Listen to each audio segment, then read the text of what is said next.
So let's see. Let's see here.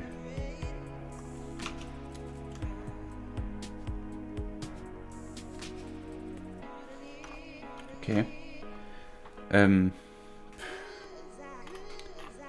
So what do I make?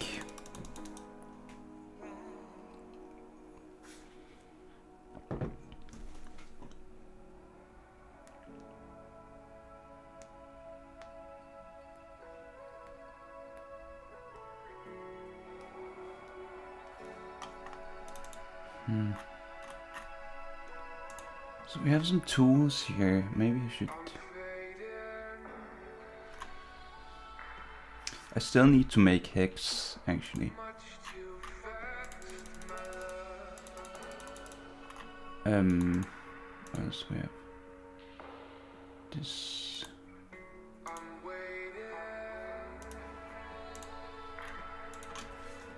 Text to binary.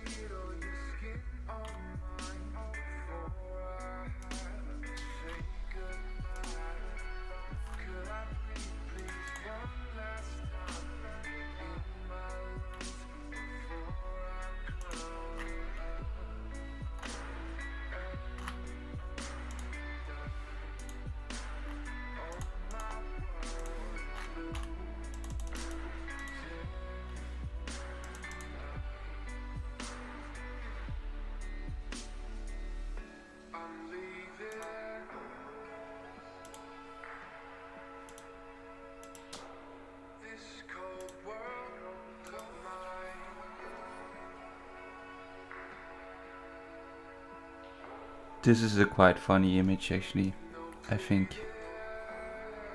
Very, very funny actually, now that I think about it.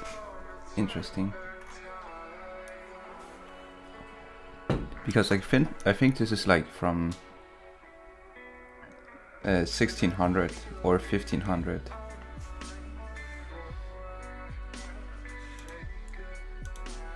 A Bible. I'm not sure which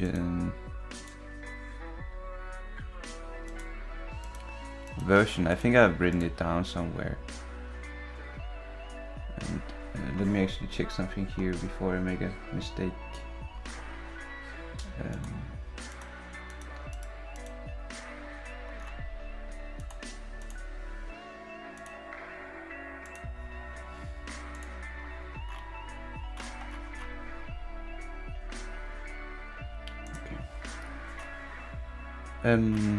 So I think, let's see, I should have something here that says where it's from.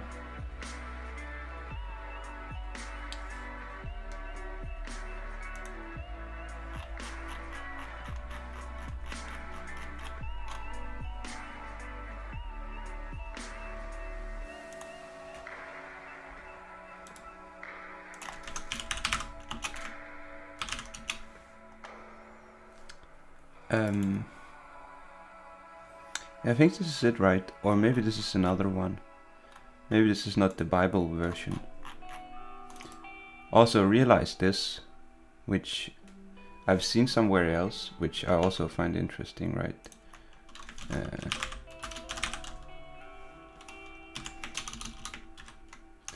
pretty sure these, they use this symbol.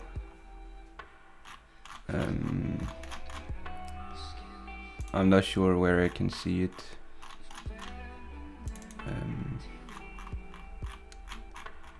It's called something specific and I forgot. It's like an infinite something.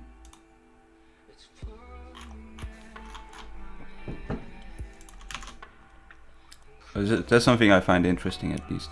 When certain patterns, they appear elsewhere.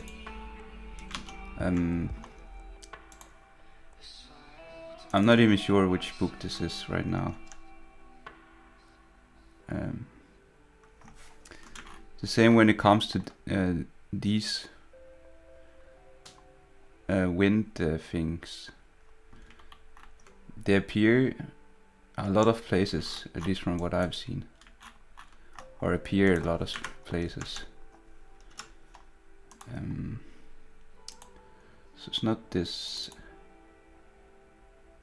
There's also something here.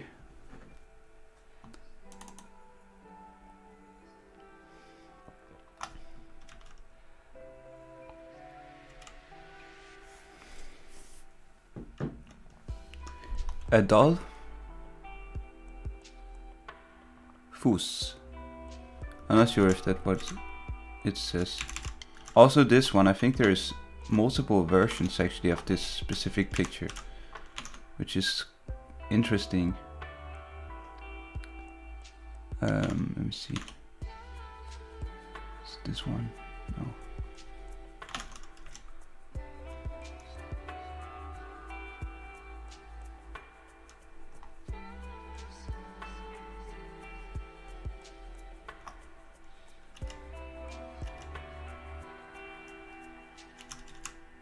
Oh yeah, here. These they're two different versions. Right, number 20 and that's something when that happens. I'm kind of thinking then, because why would they make the exact same almost, right? It's so close, but then the sun is a bit different here, and maybe the text is also very little.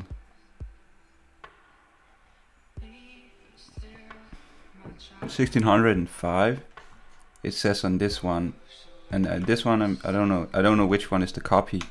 Maybe they are both real, right? And what more?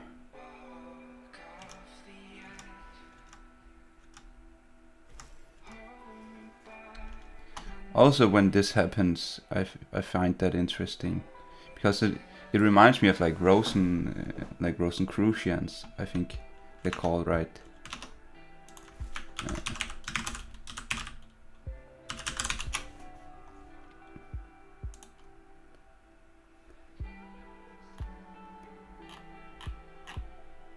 I think they usually use some symbol in close to that. They at least have this rose, right? I don't know if you can make like a correlation between this one and then the other, but maybe.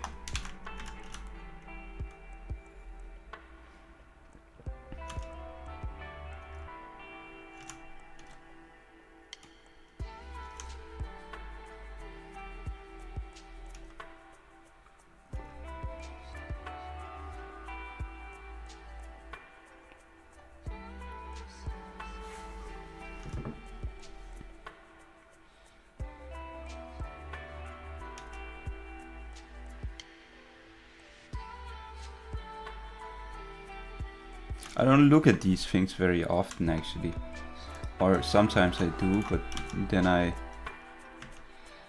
kind of go away from it, right?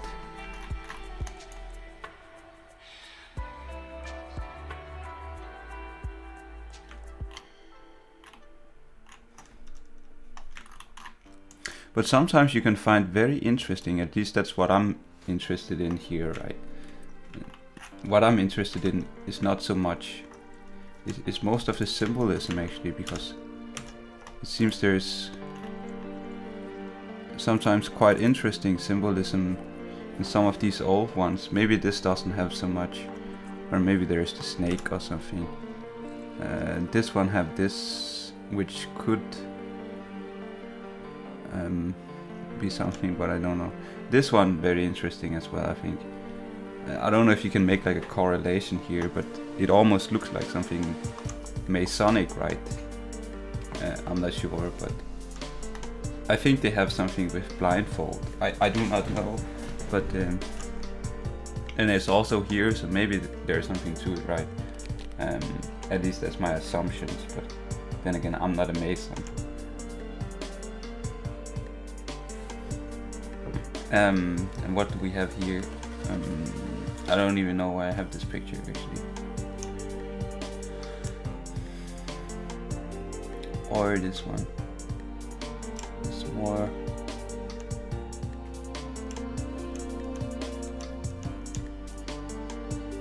This one I also do like. There is a rabbit here, which is interesting.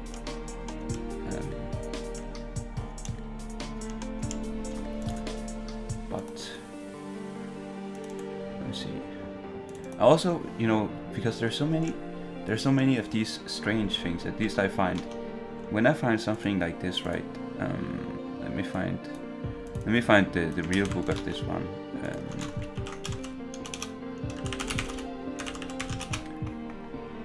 When I find something like this, I think this will give me maybe have to set the criteria here.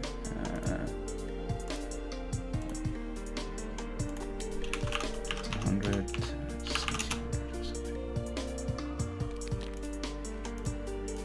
because there's all these old books, right? There's all these old books, and I don't even think this is the one I'm looking for. But it also has some interesting symbolism, I think. Oh.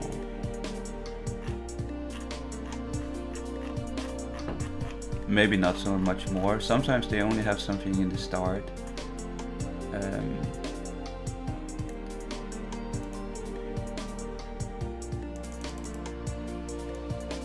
But I think it's incredible what you can find actually just by searching old books, because not many people do this, right? Not many people go to check out these things. Some people do if they have an interest in it, right? But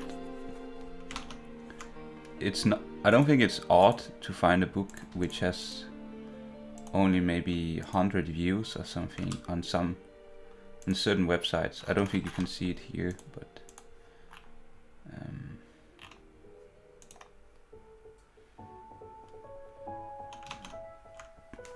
and it doesn't seem this one comes up, but it's just when I find some of these things. This one is one of the very good ones, I think, which has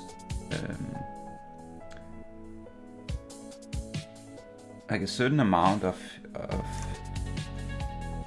what would you say, interesting symbolism. Also here is something which I do not know what is, but I could have some assumptions to what goes on here.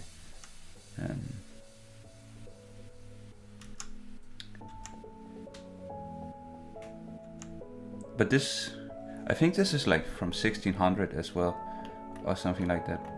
I'm not quite sure. But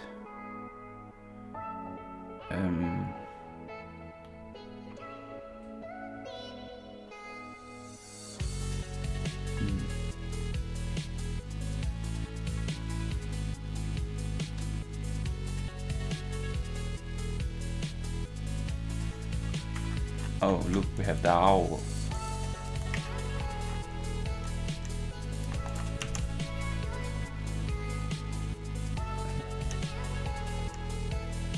Also something like this is very interesting, I think, because it can almost be used for something.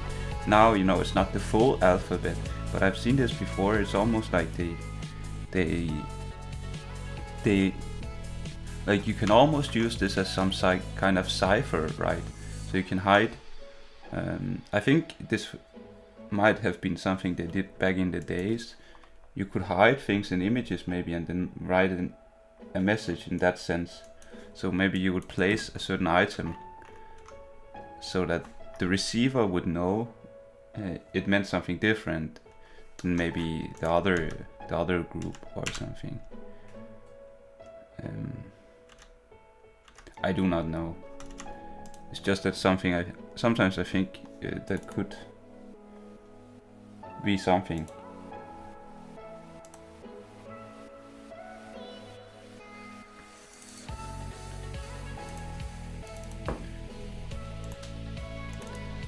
Because there's so much, right, in most of these things. If maybe I can take a random one here and then look. So this is something with this, right? Probably some, I don't know, this like Christian, right? Something.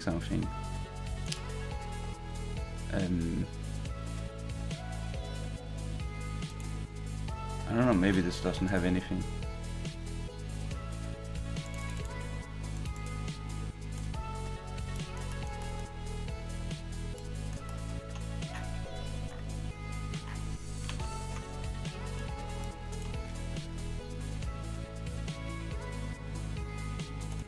It's 182.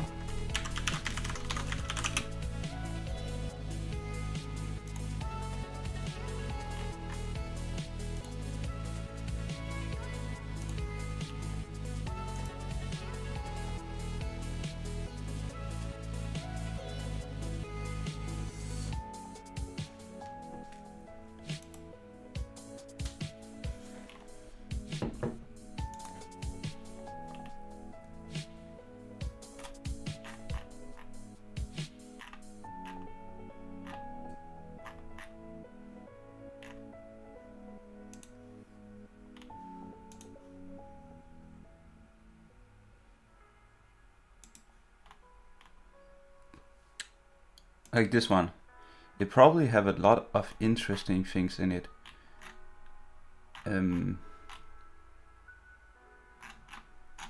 Like I do not know yet, right? But I think, let's see this guy. So, okay, this guy, I apparently like a Freemason, right? Rosicrucian, occultism, esotericism. So I guess, I don't know.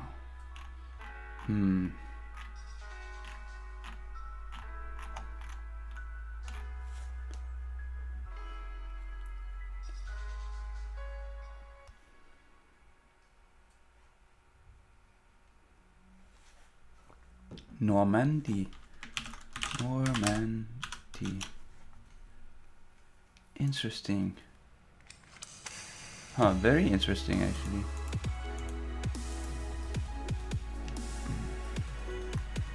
You know, I'm just making correlations, right? But I have this, if I can find it, like here, and I should probably put a link here where I found the image, right? Safe house in Normandy. It could be fun. Who knows these things? I don't know. Maybe I should look up this church or something. Sometimes they have. Apparently, that's what I do right now.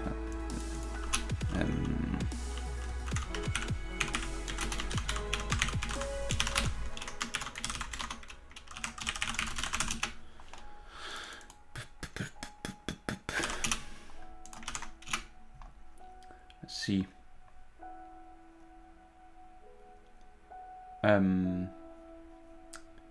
Okay, so where is this? Where is this place?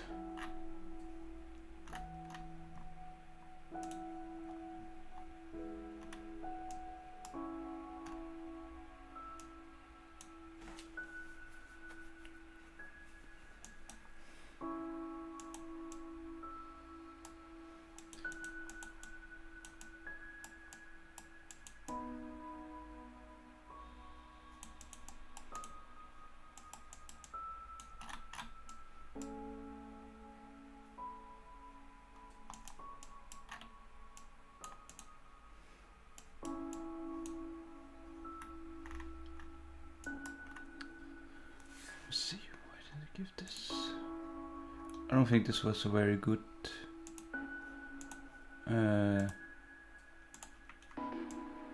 Oh, it's probably because it's just a general, right? Yeah, this is a city.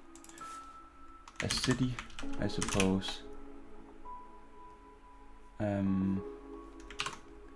So I guess cathedral in itself is not good enough if I want this specific one. Or maybe it's St. Paul. The zodiac itself in certain senses.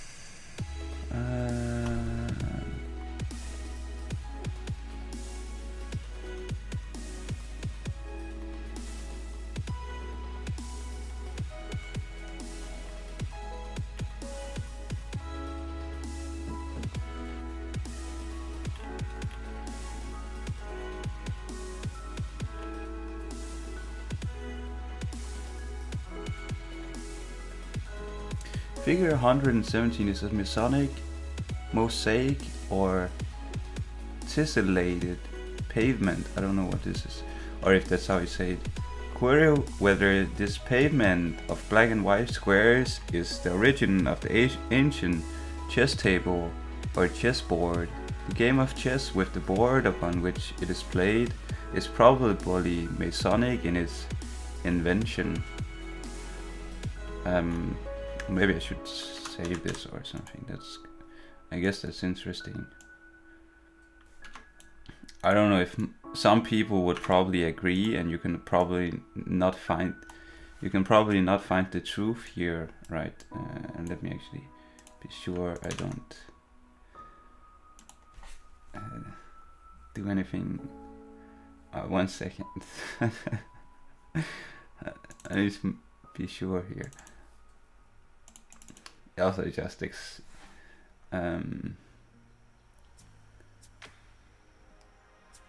leak something or something.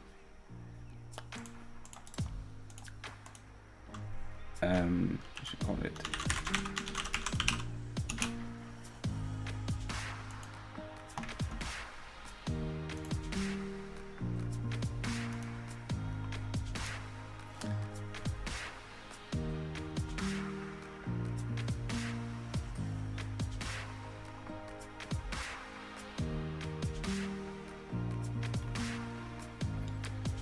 In old representations of the Cathedral Church of Notre Dame at Paris, the symbols of the masculine divinities such as the sun and some others are placed over the right hand or masculine western tower, flanking the gay delay. I don't know if that's how you say it. Maybe I should start. Sometimes it's easier for me if I hear the words when I'm supposed to understand it, right?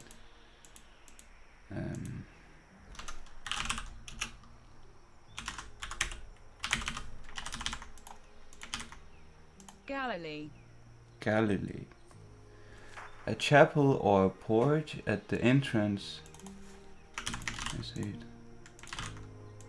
Porch. Entrance to some English churches. Okay.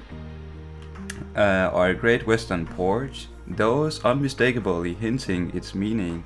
Over the corresponding left hand or female tower are placed the crescent horns of the moon and some other indications announcing its dedication to the female defined principle. In all Christian churches, particularly in Protestant churches, where they figure most conspicuously. I think that's how you say it, conspicuously. The two tables of stone of the mosaic dispensation are placed over the altar side by side as a united stone, the tops of which are rounded. The 10 Commandments are inscribed in two groups of 5 each.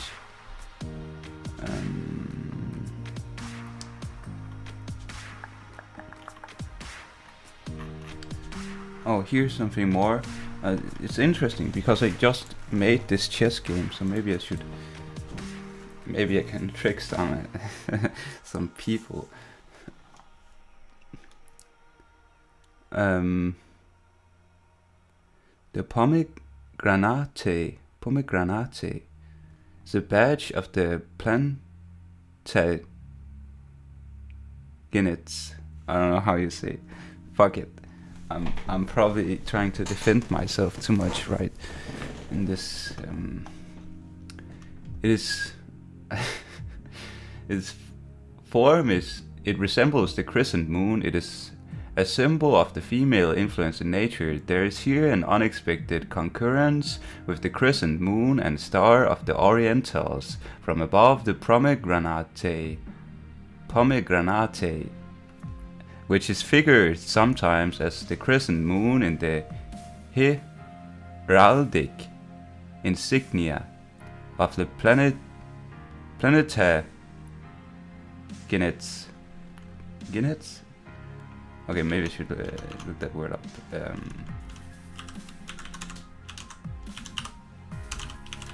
I guess maybe that's what I should do. I'll just sit here and try to learn. Plantagenets.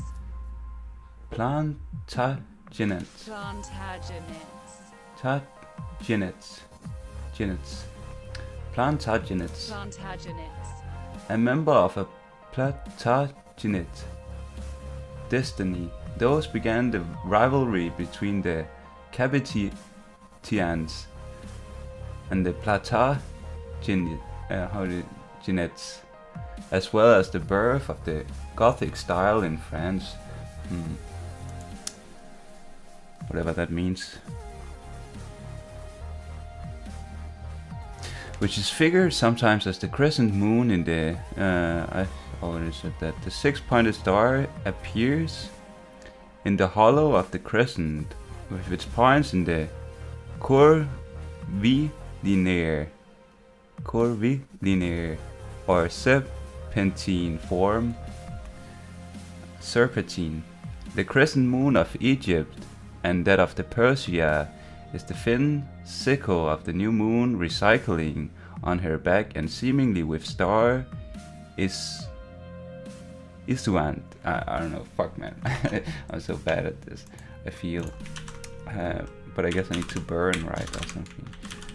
That's how it goes. Issuant.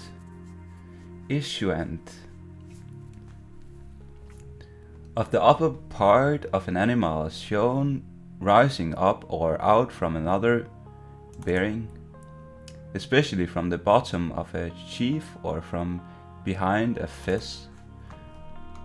Fez? What is a fez? Oh, maybe I should watch out what I look at here.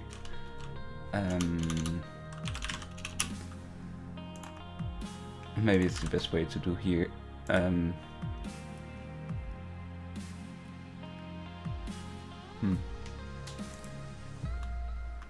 I would like to see if there is more about this chest design.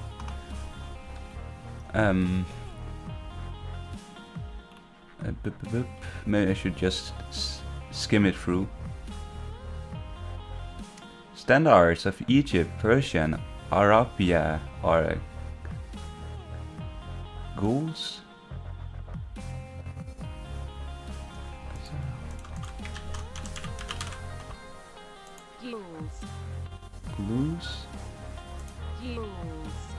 Ghouls.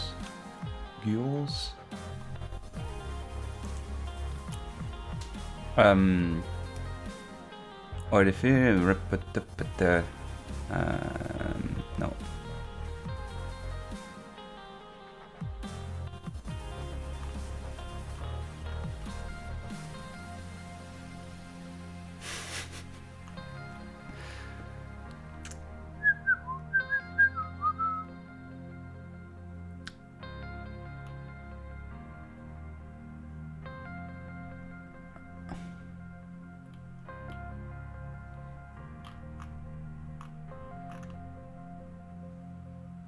Gnostic amulet.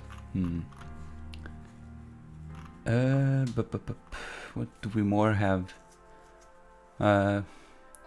Presence of the Rosicrucians in the heathen and Christian architecture. Okay. So maybe this is good to know actually. Because if you know the symbolism, then you know who have built it. If you know that's your thing, right?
Hmm.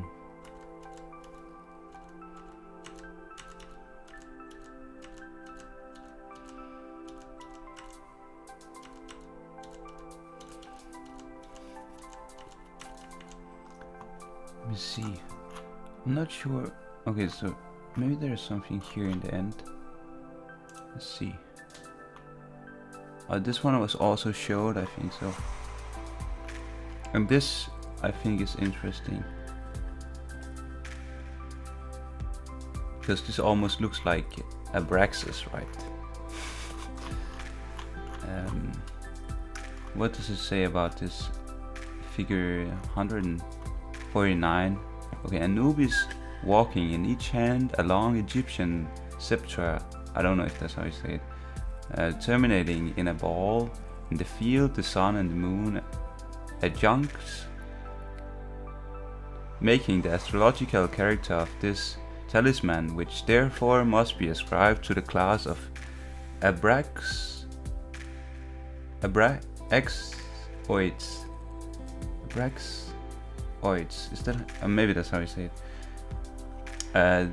The whole enclosed in a sunken circle between 4 stars. The Kabbalists make Michael the angel of the sun, plasma, bad quality. The Gnostics, blah blah blah. Maybe here.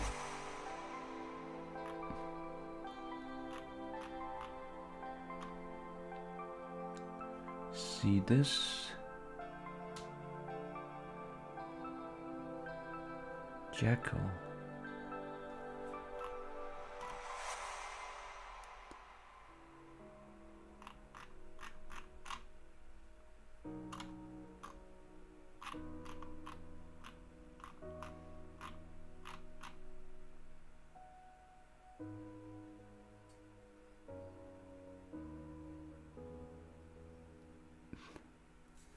Oh, Gnostic invocation. That sounds dangerous.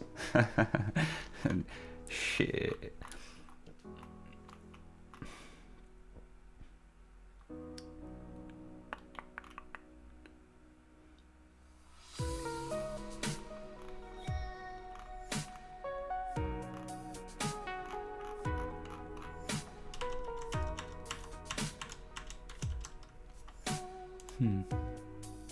So what more does it have? I don't know if it has so much more.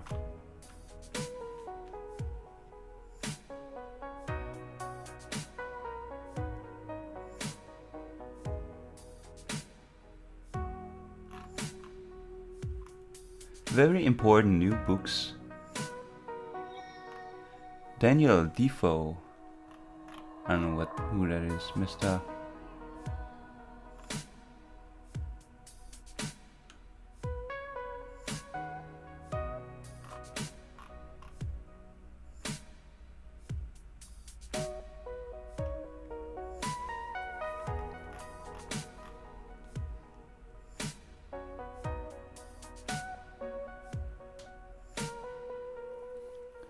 Phrases and fast expression of high and low society. Interesting. Actually.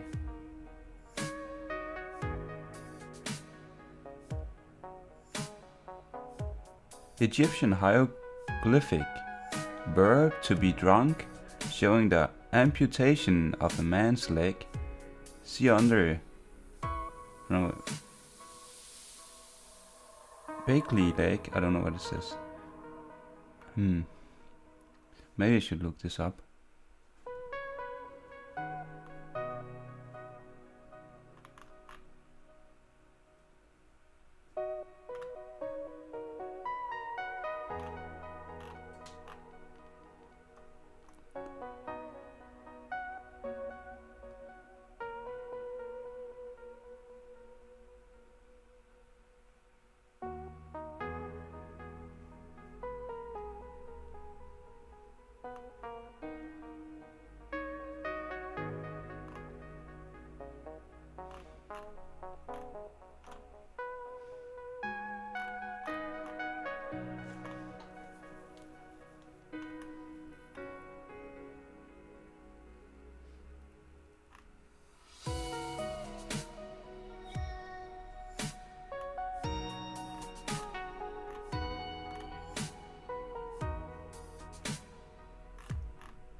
It's not fair on the part of a reviewer to pick out the plums of an author's book, those flinching away his cream and leaving little but skim milk remaining. But even if we were ever so maliciously inclined, we could not in the present instance pick out a Messrs. I guess Larwood and Hutton's plums, because the good things are so numerous as to defy the mostly wholesale depredation.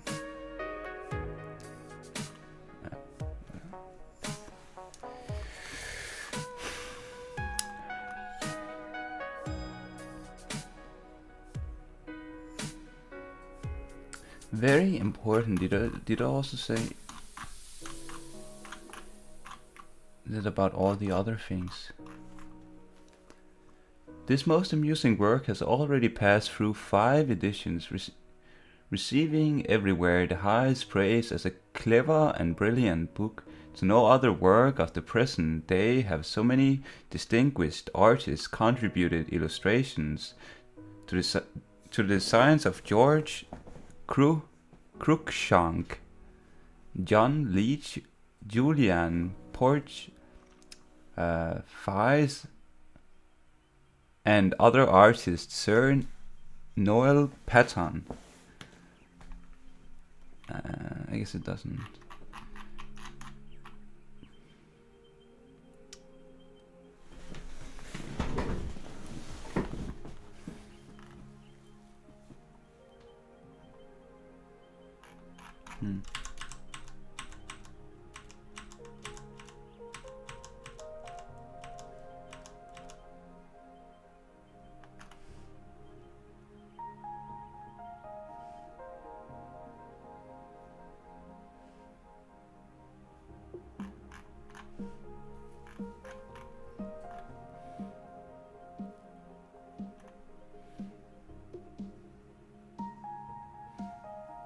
Puck on Pegasus.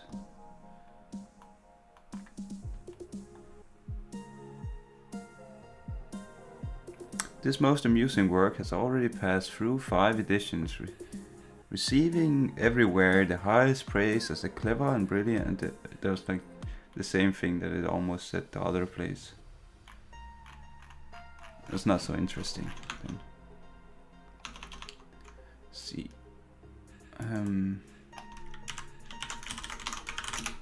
What does have? Okay.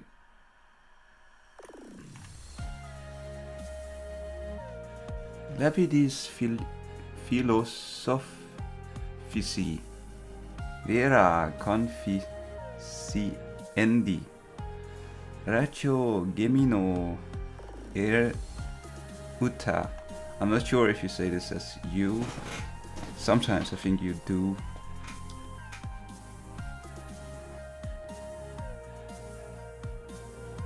Tractatu. I think it's Tractatu and not U. I'm not sure. Let's see who this guy is, I suppose. Okay, so this guy, okay, Alchemie. So this guy, a German physician and alchemist. So apparently he was like a doctor or something. It's many of these alchemists which have done interesting thing. That's why I like it so much, actually. But I guess it could be fun. Okay, so this is that book, actually. Let's see. I'm not sure if this have anything. Lapidis philosophici nova. I don't know what nova.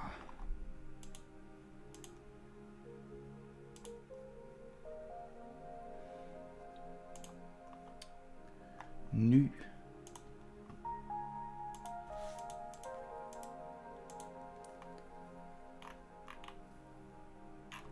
Could also just sit here and try to read Latin, right?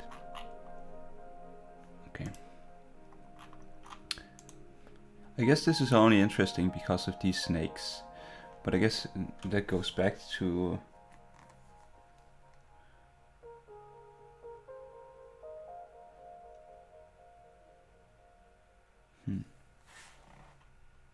I also don't know what this means actually. I think I've seen this 4 before, right? A lot of times, but I think it's different here. It's almost like it have an X or something.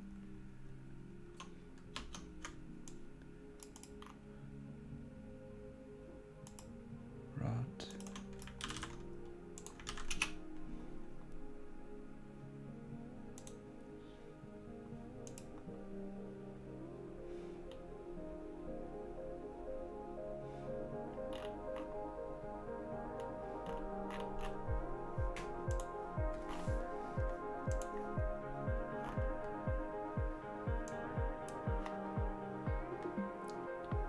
Initium totalis obscurationis obscurationis medio summa obscura.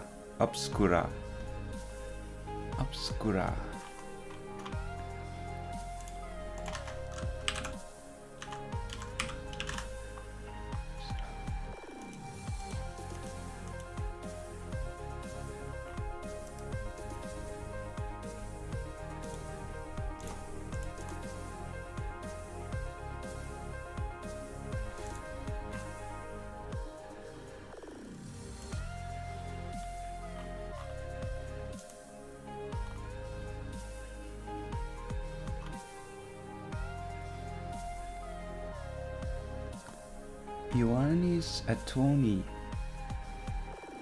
Magini Pacavini ad annum Dominicae incarnationis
Zurich.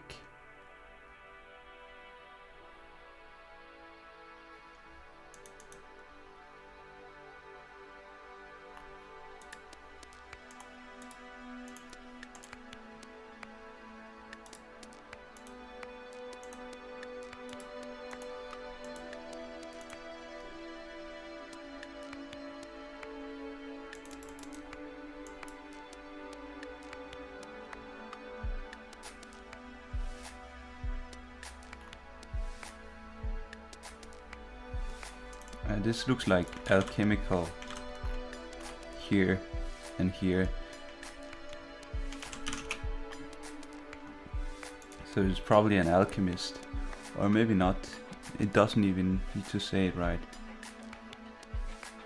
Italian astronomer, astrologer, cartographer, and mathematician. Oh yeah, but it's definitely symbolic.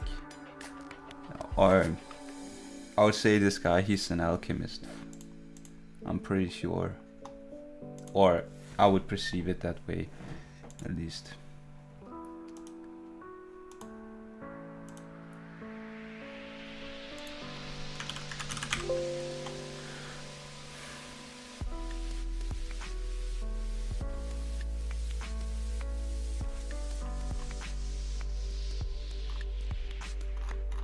So maybe this guy, maybe there is some interesting books about this guy, actually, because of this salamander, right?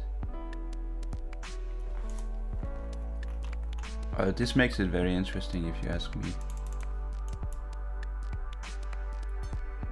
Virtuti sic credit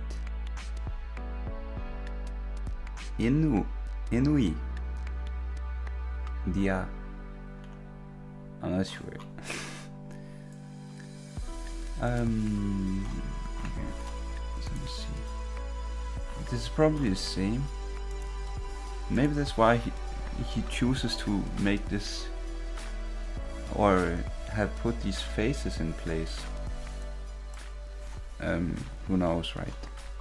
But I think it's interesting that there have been like a conscious choice to make these appear with faces, right? Because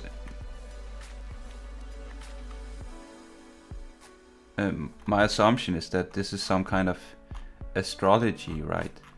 But there have been a conscious choice to make these appear with a face. Dissectus solis anno predito.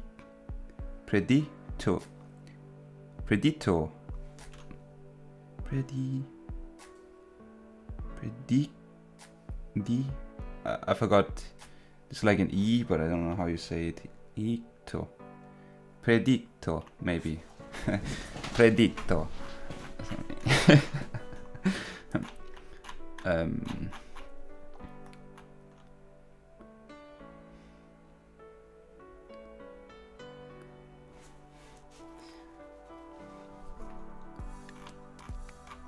Certainly a lot of data here, if you ask me. Like, it's not short on the amount. Like, look at this guy. How can you even do this back in the days? It must have been crazy or something. Like, look at all this data. It's crazy, if you ask me.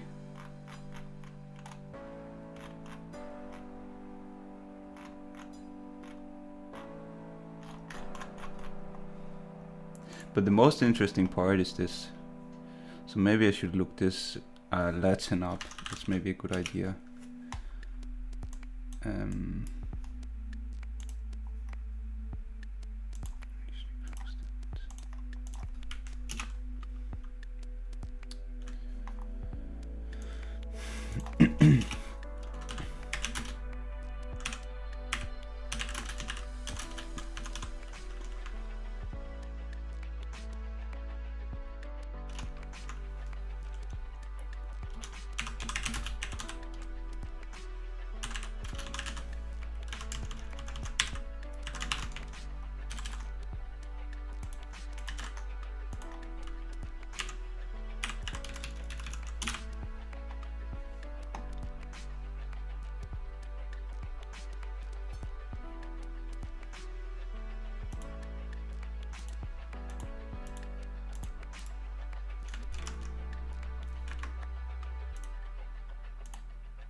Here we have it again. I think it's the same guy, right? Giovanni Antonio Magini. So, what is this guy? He was only a...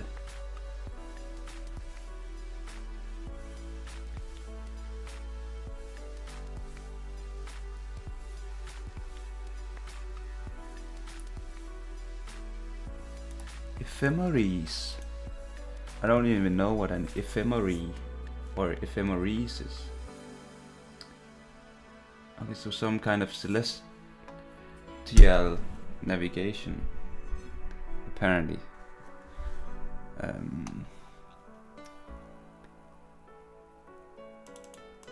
Diary.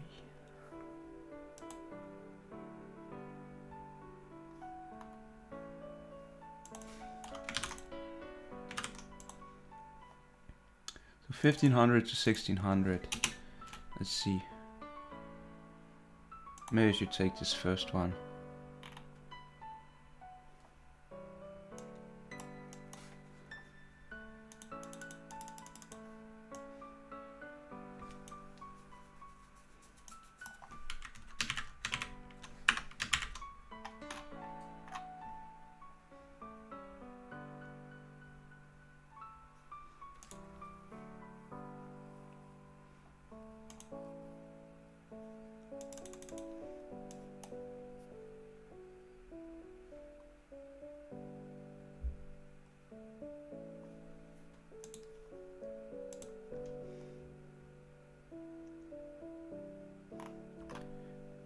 Primi mobilis. Mobilis.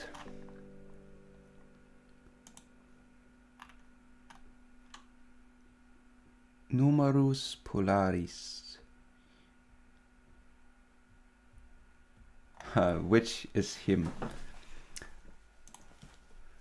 Numero polaris.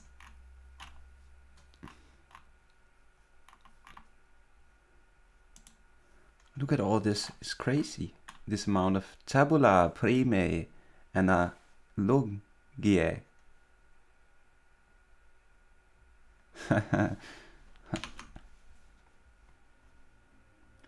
JS God.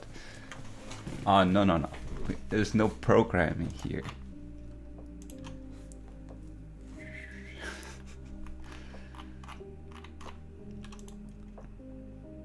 Tabula curarte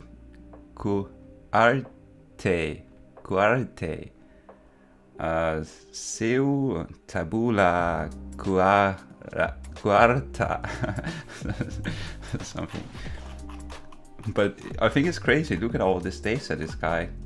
Like this is from the 1600 or 1500, like between 16 and 1500, right? Like all this data, what does it mean? Tabula.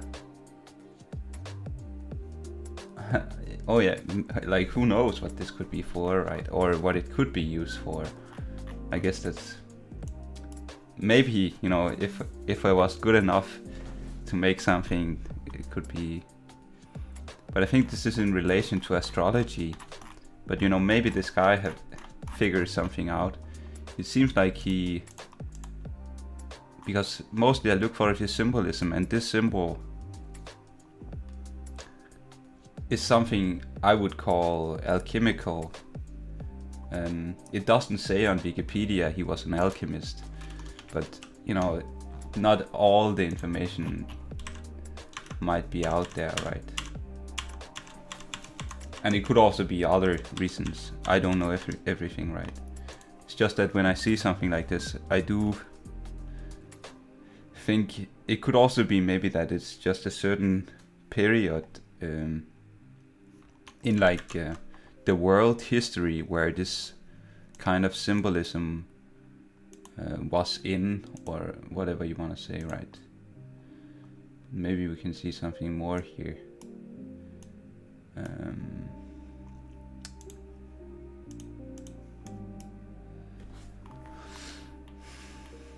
Here there's also these 7 stars. That's also very interesting, I think. Yeah, some people, they say something about the Pleiadians or something.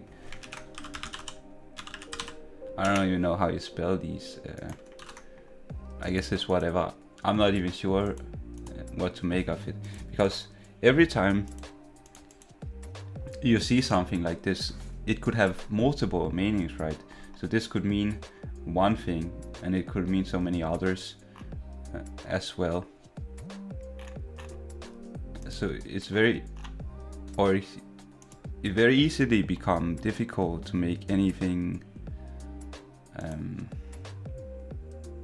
or to make any, what would you say?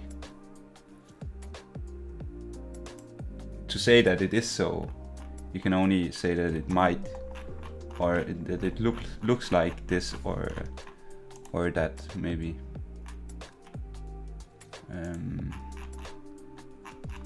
But I think this is kind of the same as the one before, almost. I do find this very interesting because this is more confirmation, right? Almost to that alchemical. The alchemist, they had something about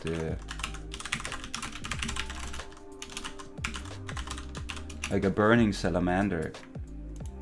I think I might be wrong here, but it's something I've seen, but in relation to that at least. I'm not sure. It could also be. I think this, if we take it from this at least, the book Lamp Spring. I think this is. Or maybe it's not alchemical. I don't know even how you define something alchemical, right? It's, but we have philosophical stone, so I guess I would see this as alchemical, right? Oh yeah, of course this is alchemical. There's not even no doubt here. We have the Ouroboros as well, so I guess we can say it. I guess the question is just. Because it seems like it almost said something about this going further back in time, and I have also encountered this. I don't know how much I should show here, but what is it called?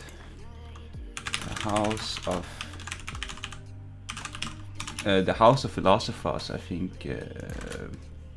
Isn't that what it's called? Alchemy. Or I guess I can just go here, right? Whatever. Doesn't matter.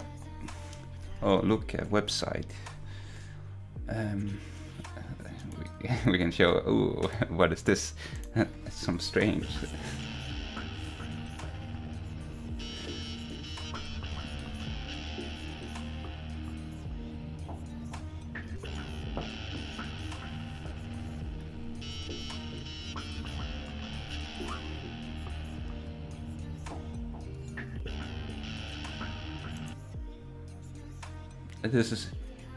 This video is something like I found this, and it's very dark here, but I found this like a year ago, right?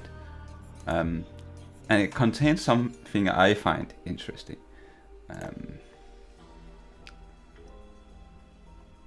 I mean, they play on this idea at least, and they also have, it's almost like they have, because these signs, I forget which one they exactly are, or what they're called, but let me see if I can find it. I think I've written it somewhere.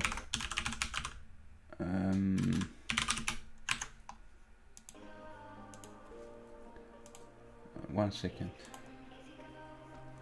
But it contains and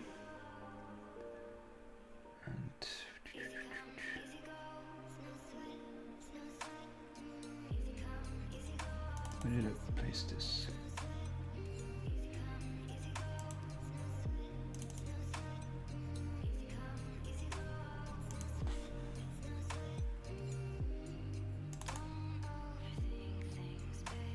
Okay, so I think I have it here. Let me see if I can show this. I think I can. Or let me just actually go here.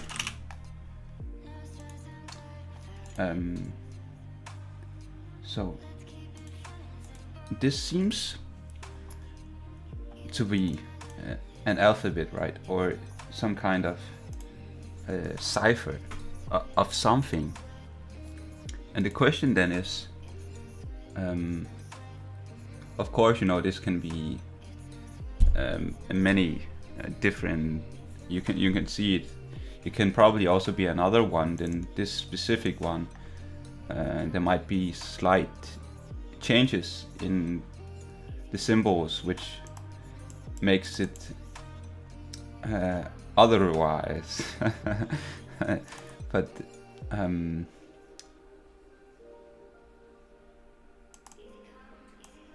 Henrik, wait a minute.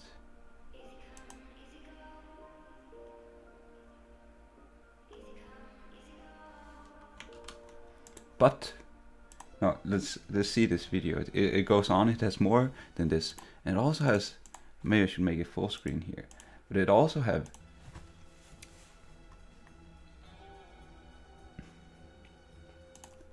Symbols like this, right? And we have some more here.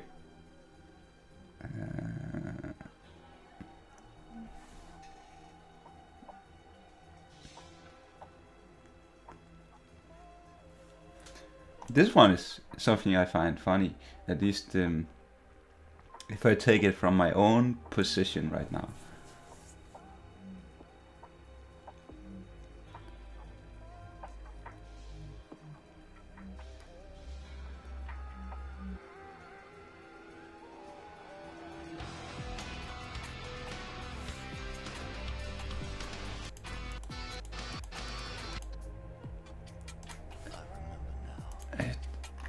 It's just that some of these things, I don't know how much I should show here, because some of these things, they might be very low, level, so that's something, you know, I find very interesting as well, because at the current time you can have certain websites, they don't even have to be hidden, right? They just have so bad search optimization that nobody finds them, and maybe this is one of them, because if you don't have the keys, then you cannot find it, kinda.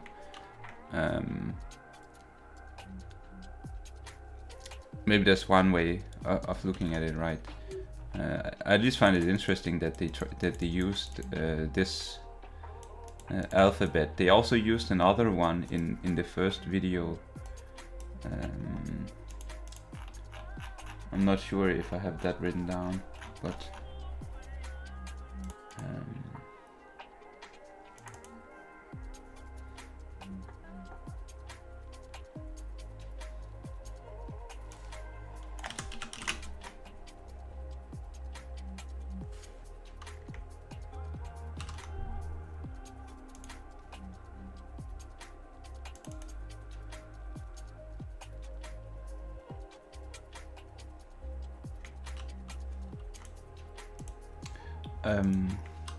yes.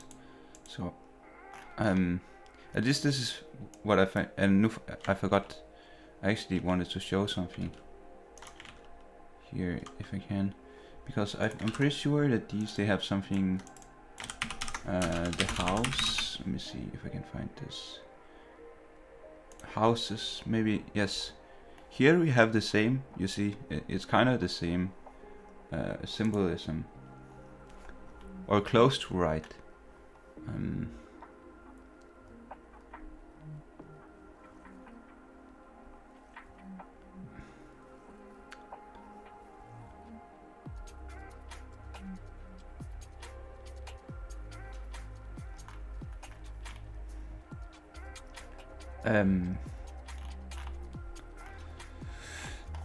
So, what do you say?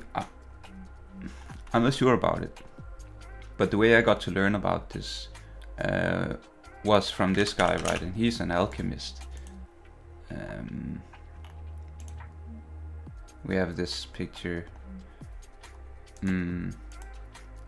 So sometimes I'm thinking to myself, I don't quite know what's going on, but these things, they seem interesting, at least to me.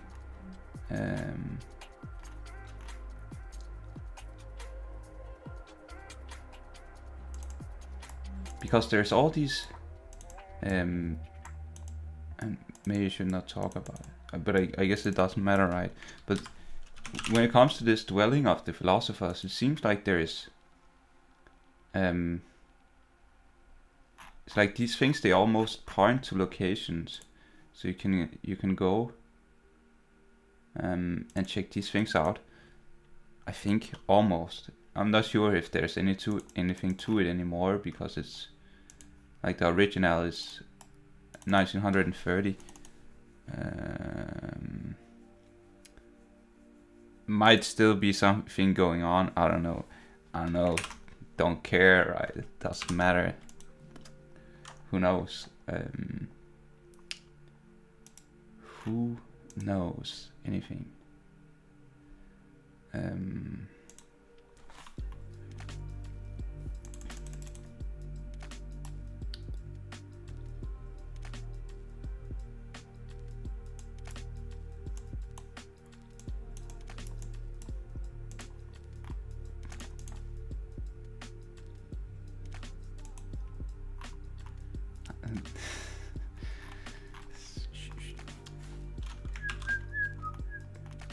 Here we have it again.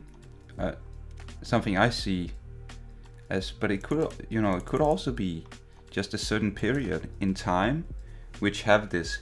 But I really find this very alchemical symbolism. I don't know which book I can relate this to, but it looks like almost a phoenix, this one, to me. Maybe it has more. I don't know. Most certainly astrology, right?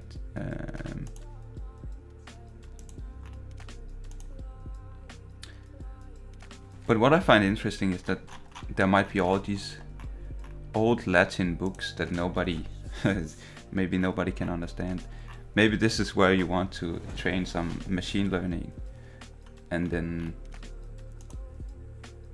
translate it or something like that. Also here they use this symbolism of having a face on the sun. And I think I do find that interesting, because why would you put a face on the sun, right? I don't know. What is this then? What is this? This doesn't look so much about anything. Demo. What is this? Demonomagia. Demonomagia. It's probably some like demonology or something. Let's check it out, right? People can. So let's see. Probably easiest to check the PDF, right? You see, some of these books, if we take the number here, archive.org, you know, if this number is correct, this has been viewed 104 times. So it probably means that nobody, or close to nobody, have done anything with this book, right? So it might have, and this almost looks like better quality.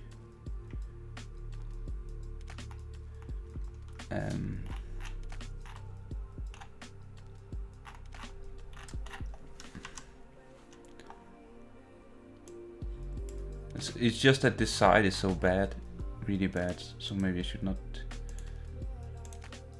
check it here.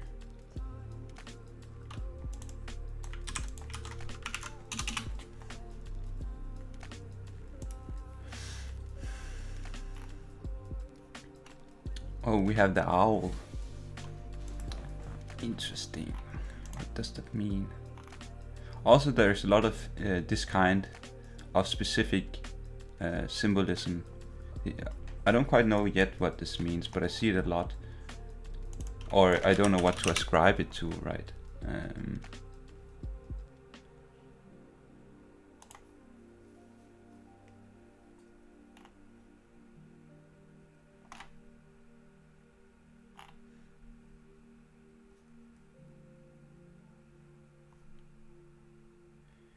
Philippus Ludwicus.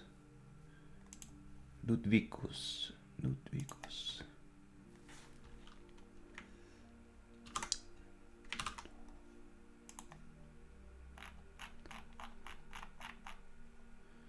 It doesn't seem that this have anything other than maybe there's something. It doesn't have like any apparent images, right? That seems as anything, if that makes sense.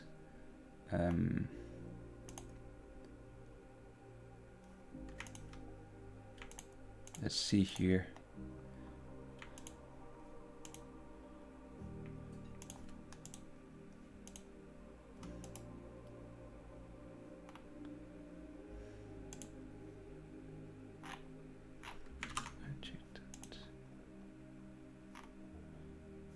here it is again. But that's the same guy. You see also the pattern, like the pattern around here is very similar. Or I would at least say that. Johannes Kepler, I think that's a smart guy, right?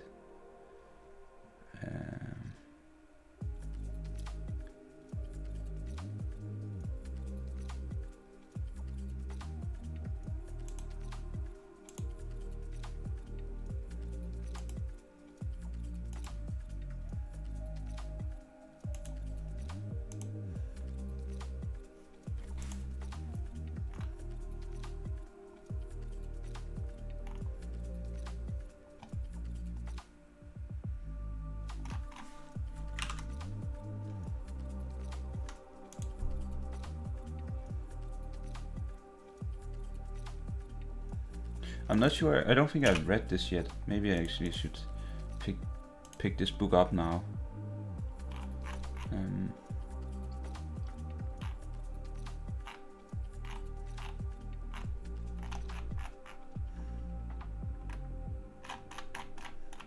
I don't think it's very long, or maybe this.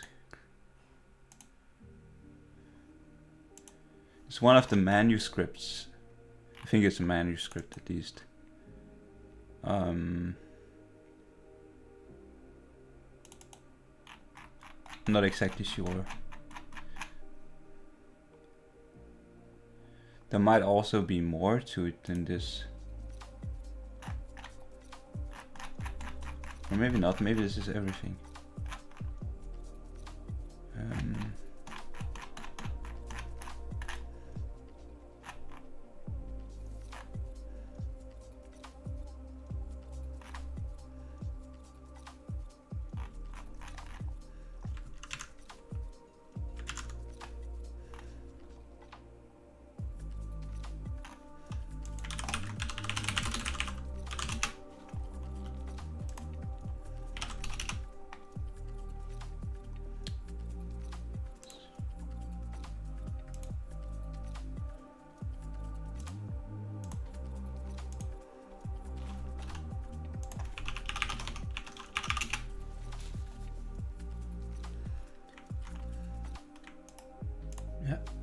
I don't understand why this...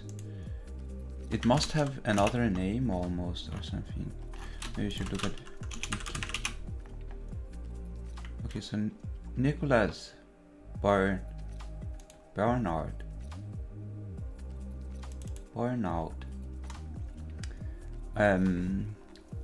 So physician and alchemist. Let me see. So I guess this, maybe this is the name I'm looking for.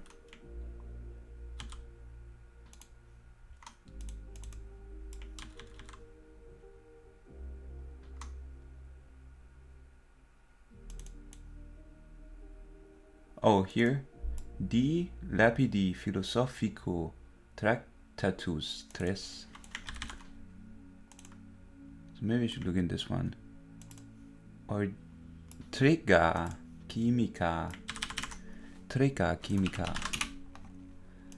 I see.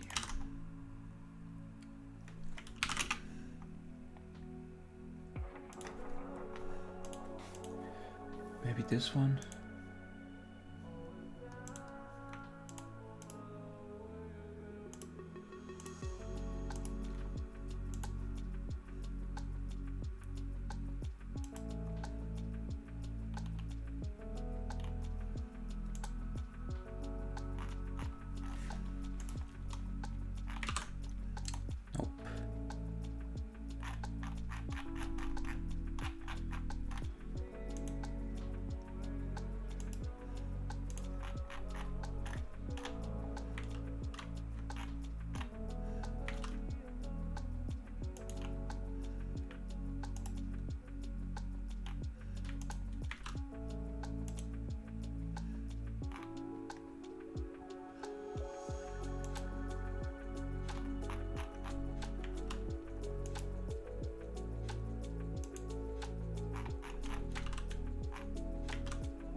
Okay, so apparently this is none of it. Let's see again. Maybe I should search on this.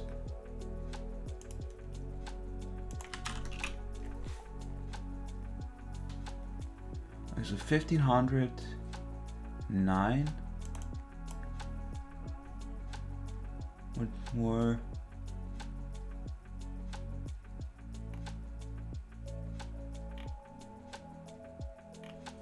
Die Lapide Philosophico Gemini.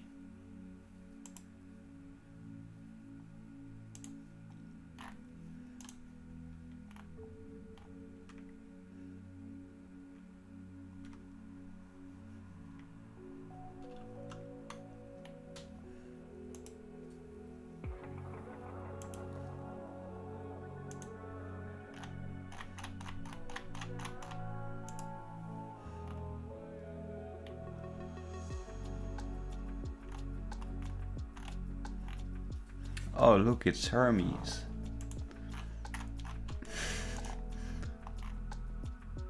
Here's that pattern again. Or close to, I think. But it's not really what I want to find. Maybe I need to search for this name.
He's known for the processus sub forma missae,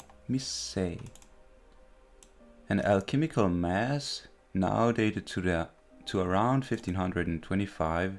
It was published in the Theatrum Chemicum.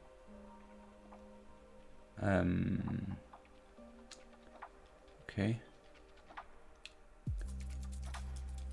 Maybe I should look at this one. Oh no. It's apparently what we do, right? 1500, 1700 maybe.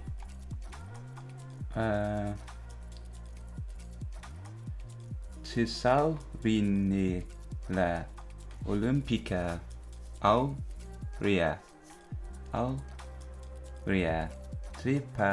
Tripartita. And then it's like German. Das ist ein Himmelslick. I don't know how you say that. Oh, this one. I've seen this before. This is actually one of the very good ones, I think. Or it has some interesting in it.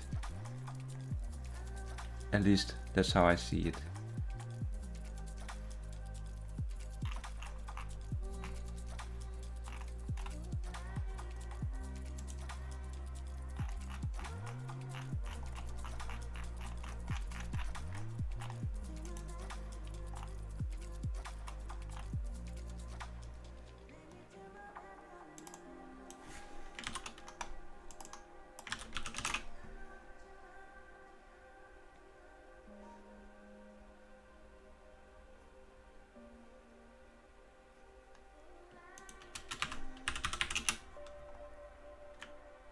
Benedictus Figulus.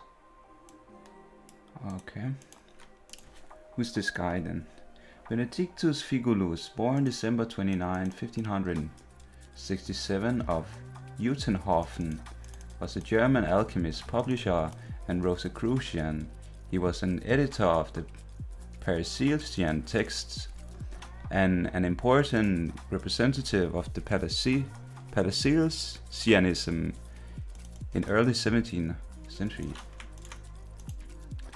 Okay, so what is Paracelsianism? I guess it's like Paracelsus, yeah, who made it. The question is just that what do they actually do? Was an early modern medical movement based on the theories of the therapies of Paracelsus.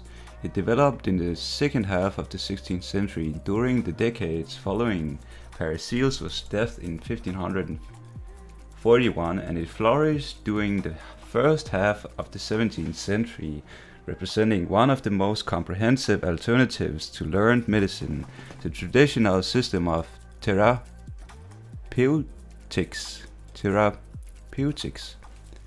I guess that's how we say it, from the Galenic physiology, based on the principle of maintaining harmony between the microcosm man and the macrocosm nature.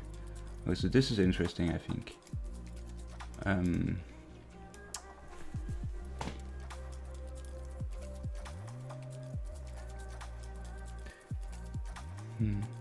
Because there's almost, I guess it's almost like what some of the Eastern principles would almost go for. Paracelsianism fell rapidly into decline in the late 17th century, but left its mark on medical practices. It was responsible for widespread introduction of mineral therapies and several other formerly esoteric techniques. Interesting.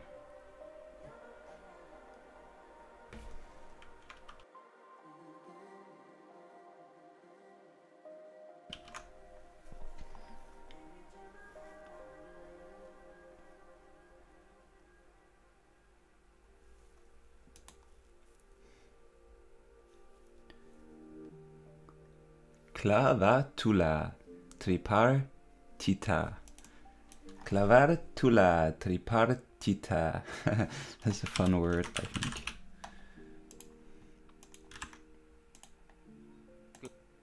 Clavatula tripartita.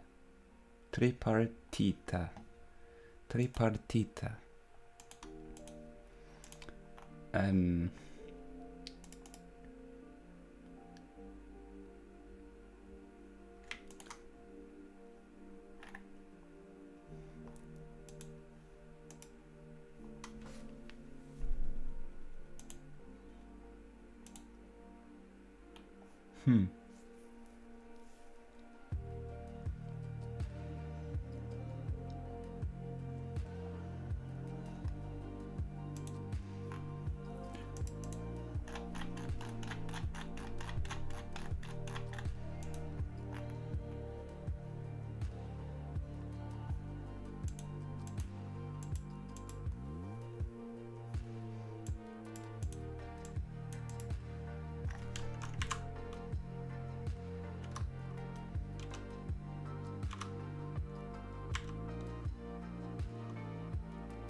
Thesis di causis differentis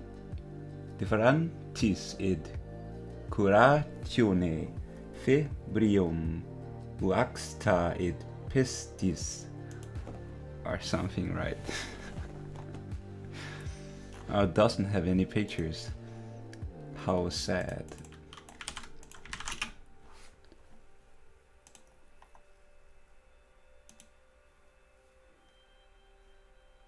Very short books though. Oh, this one is actually written very well.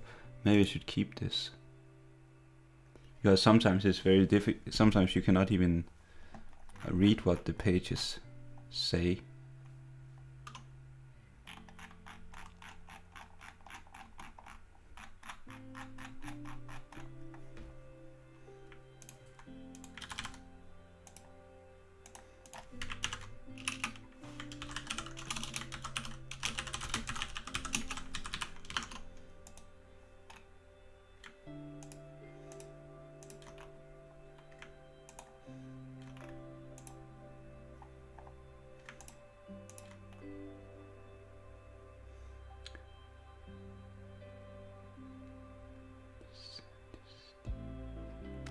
Distillazione.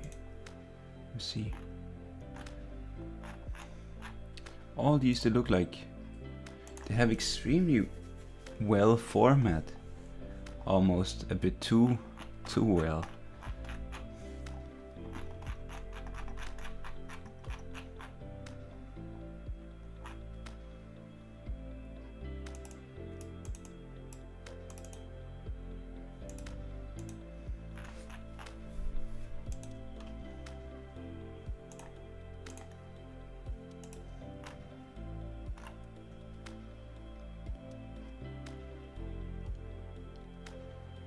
Vela risale dini doctoris medici ed philosophi Germani.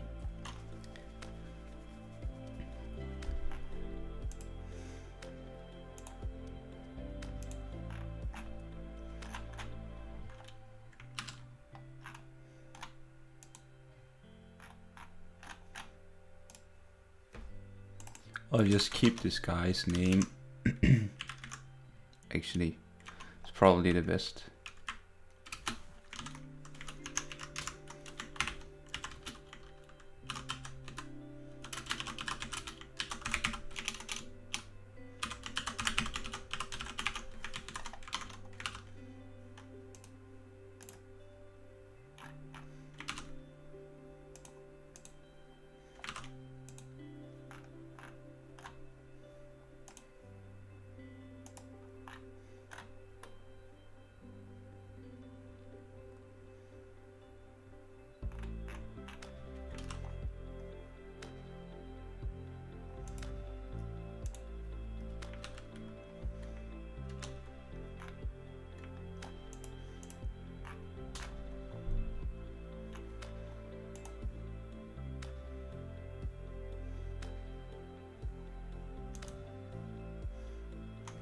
Oh, look.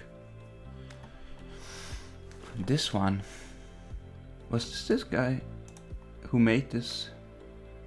Apparently, this one I have not seen before. Oh, this is one of the good ones. One of the good ones. All the others I have seen before, but not that. I've not seen this picture, I don't think. At least not in this quality.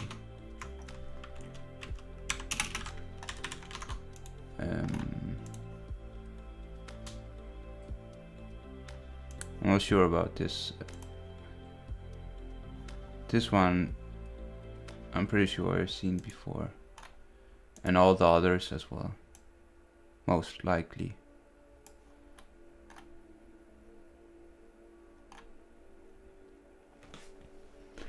Most likely. But this, yeah, this one is very good, I think. It has very, I guess, very Rosicrucian overtones or something, maybe. I don't know. Also very alchemical, right?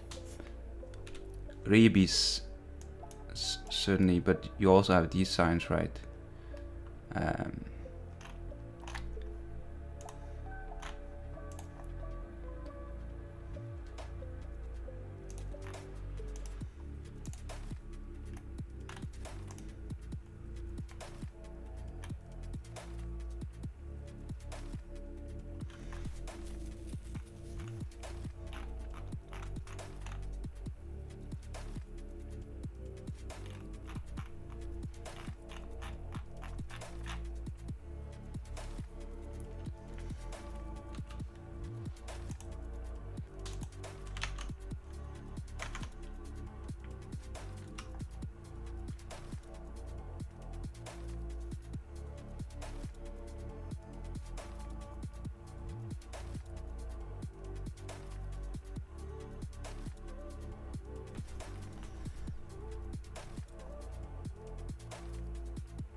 The Chemical Wedding of Christian Rosenkreuz, German, blah blah.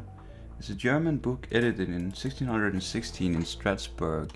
Its anonymous authorship is attributed to Johann Valentin Andrea.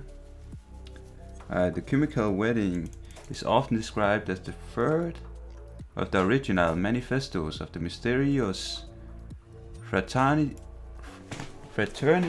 of the Rosicrucians, although it is markedly different from the Pharma Fraternitatis or Confessio Fraternitatis in style and subject matter.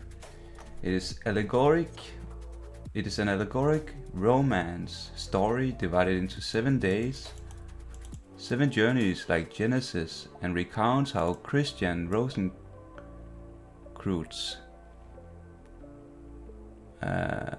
was invited to go to a wonderful castle full of miracles in order to assist the chemical wedding of the king and the queen, that is the husband.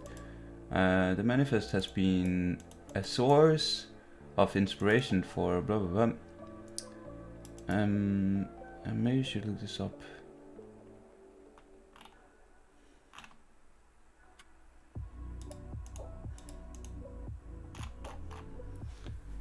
It's also something Jung has, I'm pretty sure, had looked into.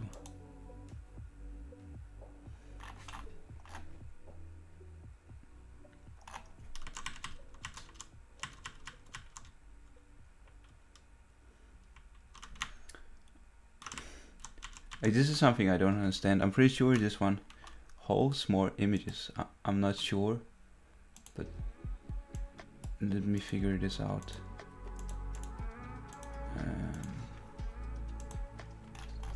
If I can.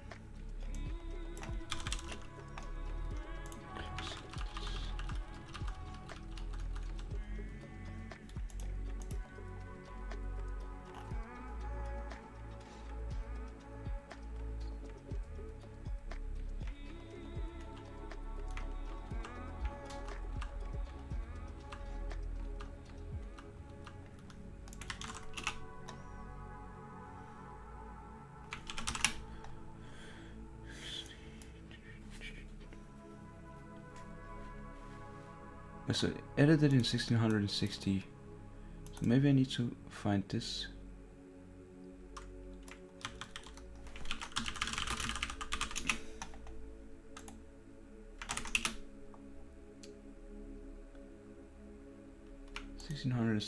But it does. Shouldn't be it.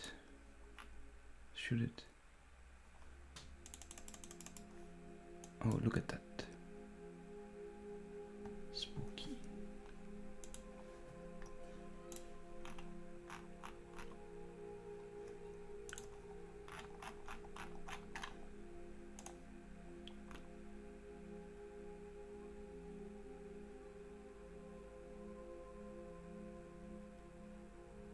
One, two, three, 8.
Okay, so let's see what this is.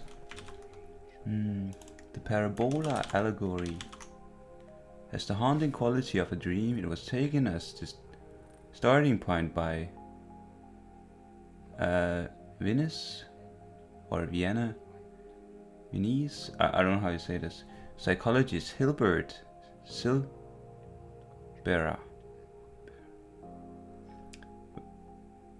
I think Vienna was Jung's, or no? It's Australia. Something happened in Vienna. I forgot.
transformation of a pair of royal lovers into a king and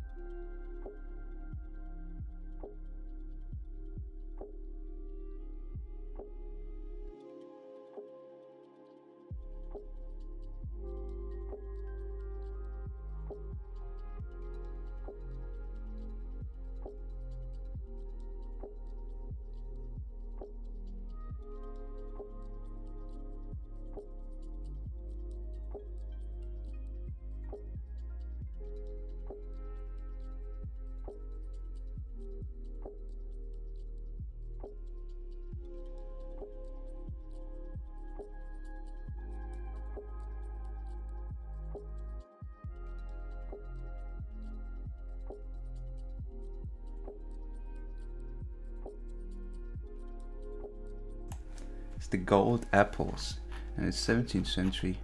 I see.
$1600 to $1800 maybe.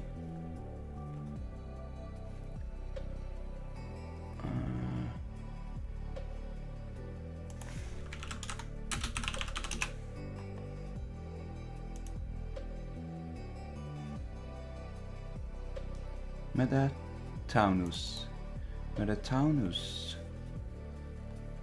I once walked. I thought it had images.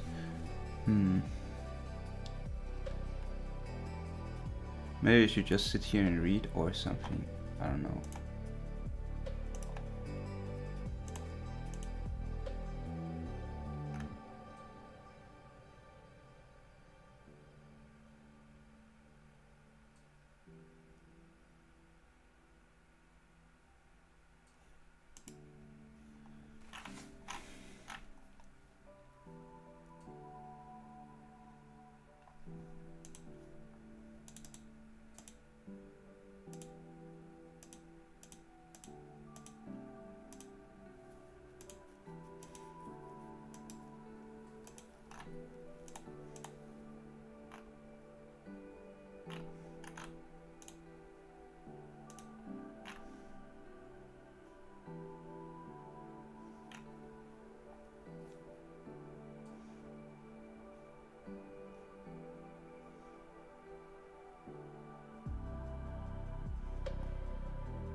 Oh, he have the symbol as well.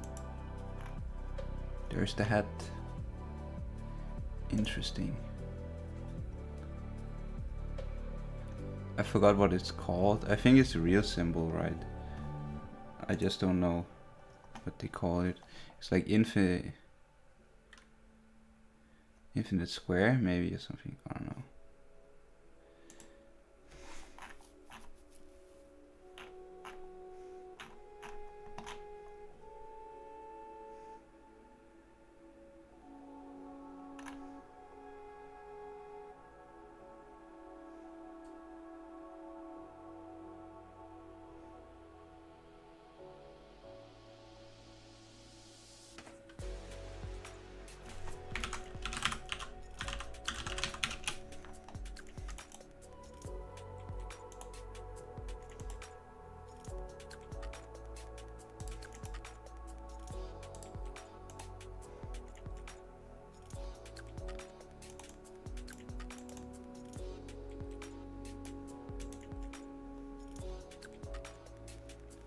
Christian Theosophy.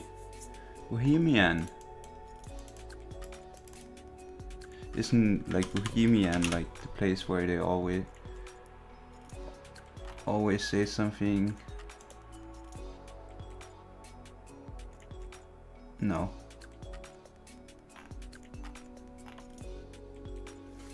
Oh yeah, what I thought about was something else.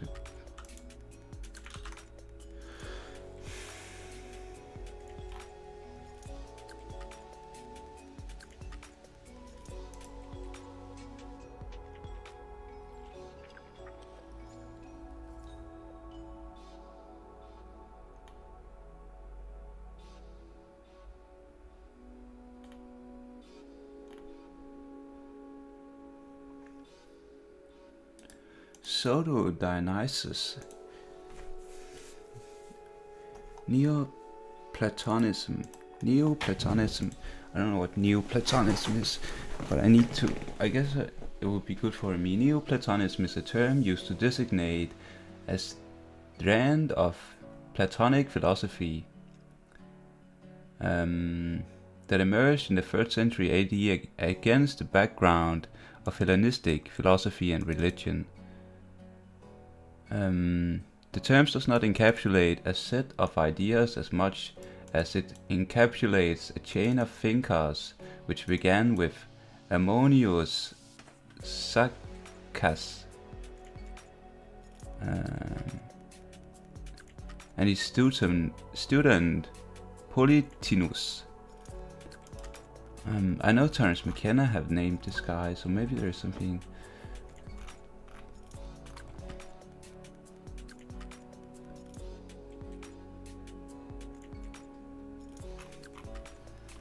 Maybe there's something to this guy.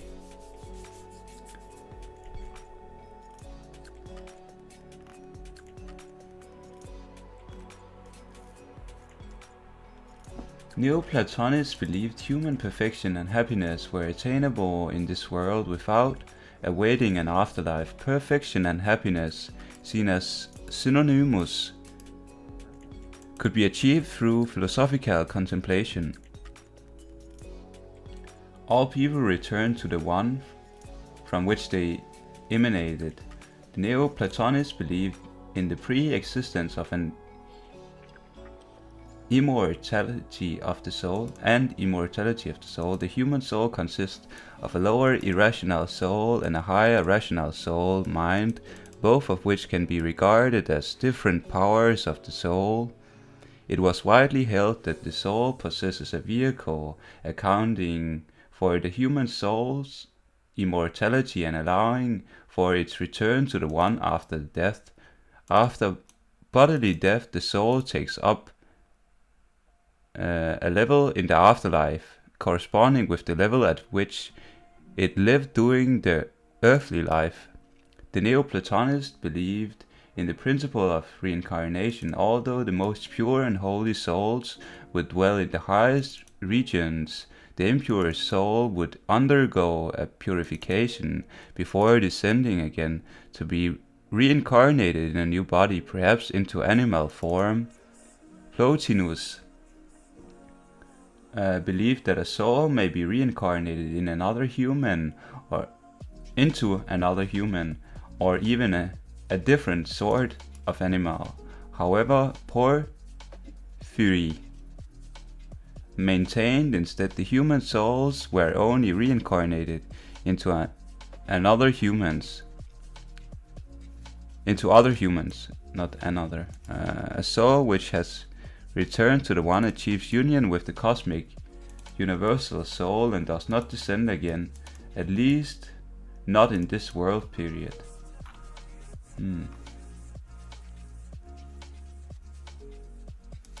You also have this demiurge.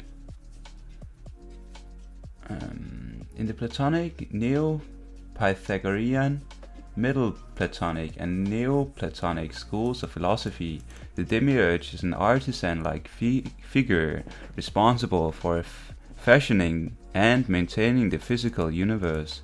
The Gnostics adopted the term demiurge, although a fashioner. The demiurge is not necessarily the same as the creator figure of the monotheistic sense, in the monotheistic sense, because the demiurge itself and the material from which the demiurge fashions the universe are both considered to be consequences of something else.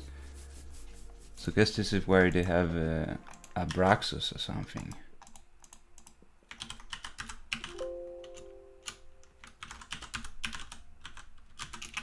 Or no? Is it not how you spell it?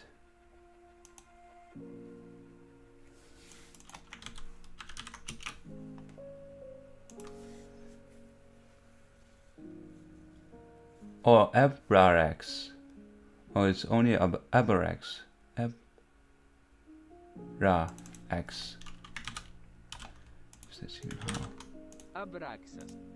Abraxas. Abraxas. Oh, you say Abraxas. Okay.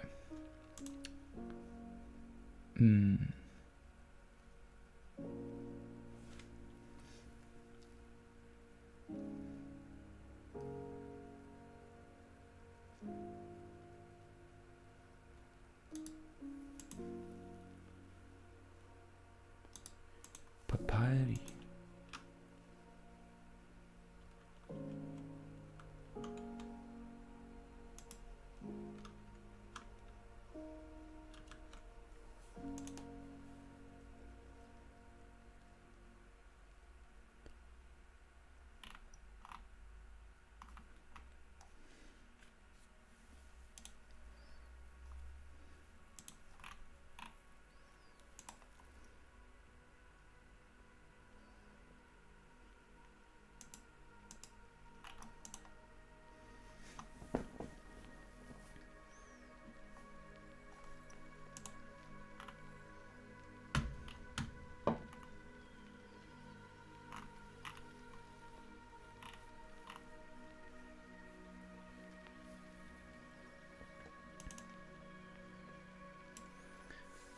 Abraxas. Okay, so this is like the popular culture.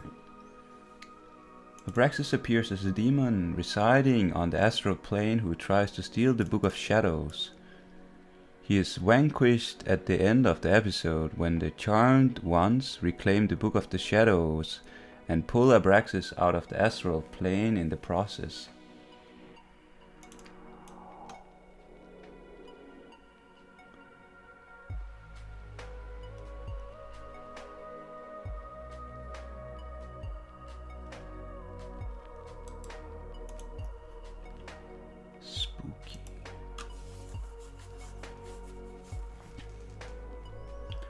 So this is like neo-pagan Wicca.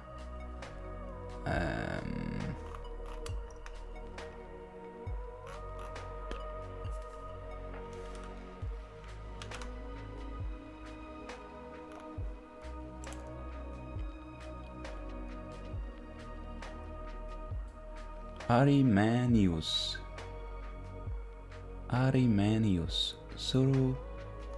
Zoroastrianism.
Jiddu Krishnamurti. So was he's like? Did he believe like in Krishna or something? No. No. Oh, this is Danish.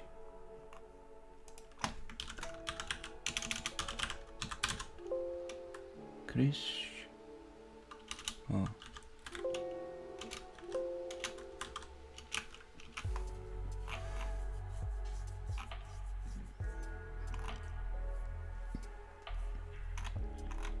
I guess the question is if you studied like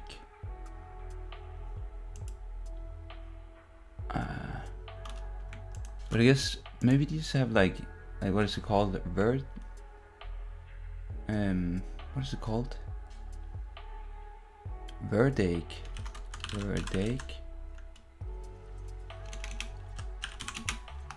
Is it called Verdake? I don't even know.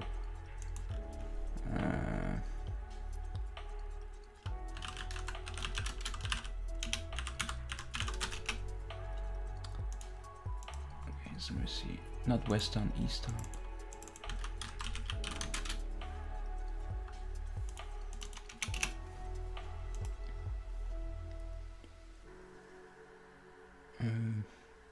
Is it just Hinduism? No, is it?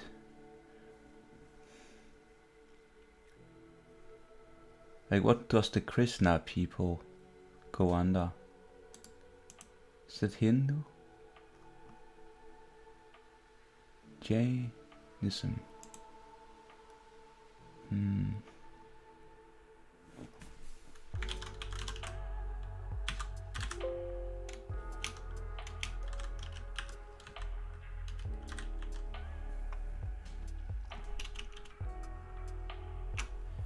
In the Mahabharata,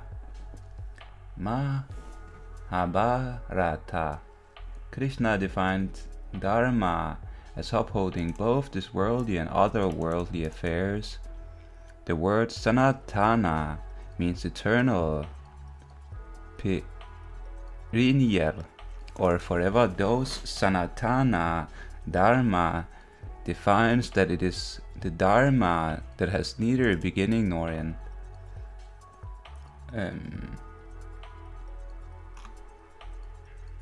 So I guess this is a major deity in Hinduism. He is worshipped as the 8th avatar of God Vishnu, and also the supreme God in his own right. He is the god of compassion, tenderness, and love in Hinduism. It is one of the most popular and widely revered among Indian divinities. Interesting. I just met a guy who like were into this stuff, I think.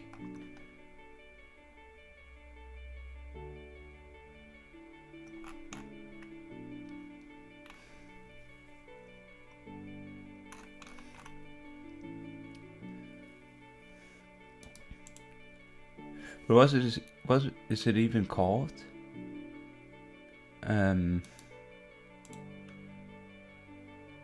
Krishna Vasudeva. Like the thing they study. It's like the Vedas. Like, what are they called? I don't even know right now.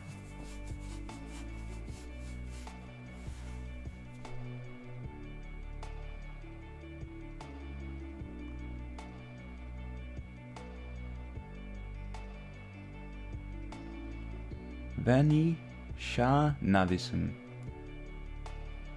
Vaishnavism. I don't know if that's how you say it.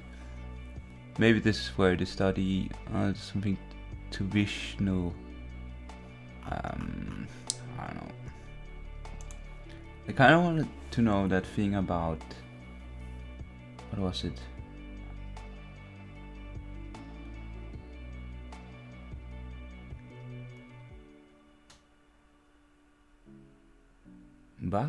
Bhagavata Purana.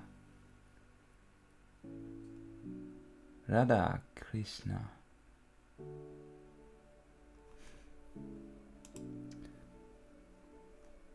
Oh, Vedas, that's what they're called. That was what I'm looking for. And what is it called? When you... like Vedas... Vedaic? Is that what it's called? Vedaic.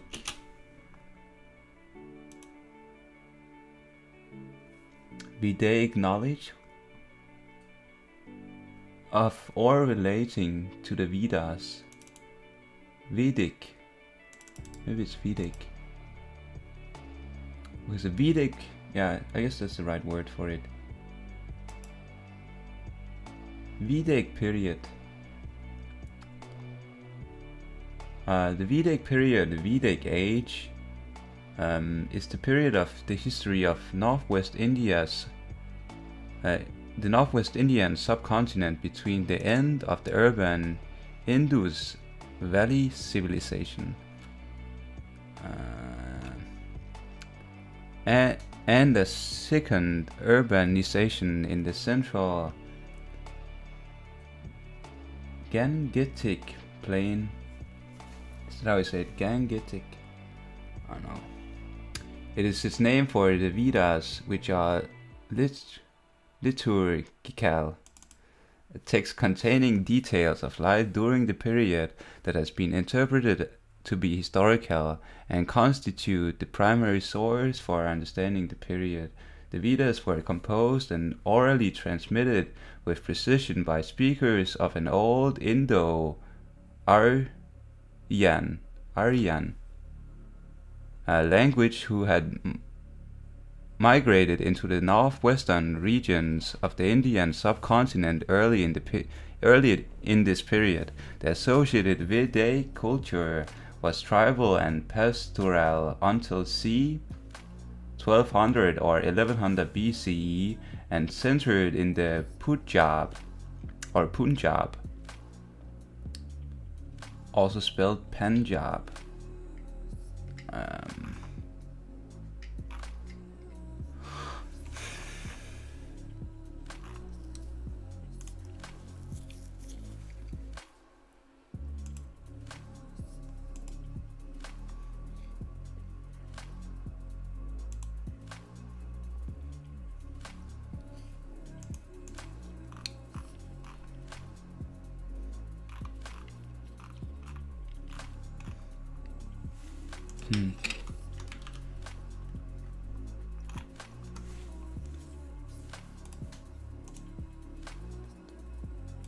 Vedanga.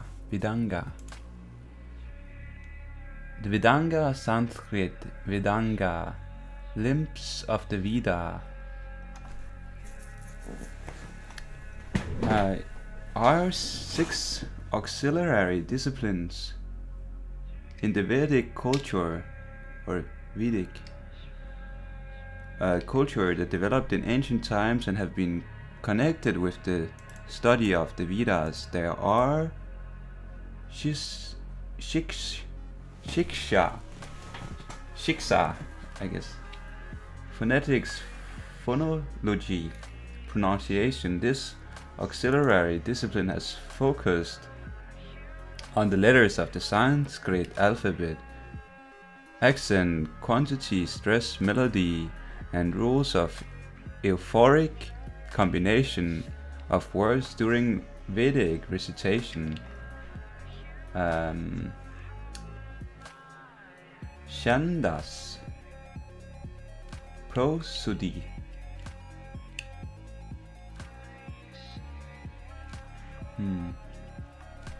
This auxiliary discipline has focused on the poetic meters, including those based on fixed number of the syllables per verse, and those based on fixed number of morae per verse. Morae. Mora. Morae or mora, I don't know how you say it. Plural, morae or moras. I guess mora, morae, moras. It's a unit in phonology that determines syllable weight, which in some languages determines stress or timing. Is that what it says? Teaming.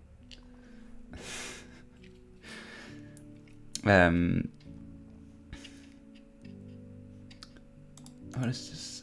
I guess isochrony. Isochrony. Oh, it's the postulated rhythmic division of time into equal portions by a language. Rhyme is an aspect of prosody, others being intonation, stress, tempo of speech. Three alternative ways in which a language can divide time are postulated. 1. The duration of every syllable is equal, syllable timed. 2. The duration of every mora is equal, mora timed, or I guess this is like timed, right? Let's see. Whatever. Timed. Oh, it is timed. I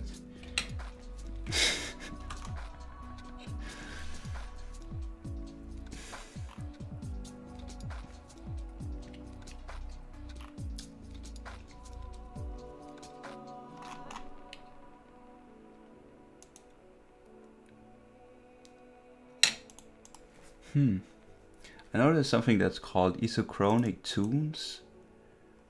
Maybe. The stress timing, syllable timing distinction as a continuum, giving the lack of solid evidence for a clear-cut categorical distinction between the two rhythmical types, it seems reasonable to suggest instead that all languages are their accents display both types of rhyme to a greater or lesser extent. T.F. Mitchell claimed that there is no language which is totally syllable timed or totally stress timed. Rather, all languages display both sorts of timing. Languages will, however, differ in which type of timing predominates. This view was developed by Dower in such a way that a metric was provided allowing researchers to place a language on a scale from maximal stress time to maximal syllable time.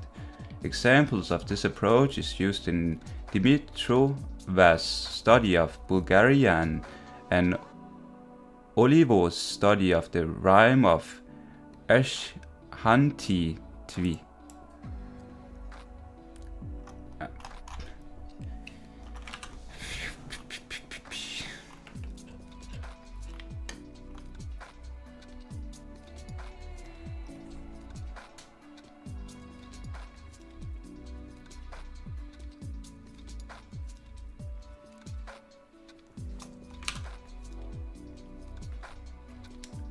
Okay.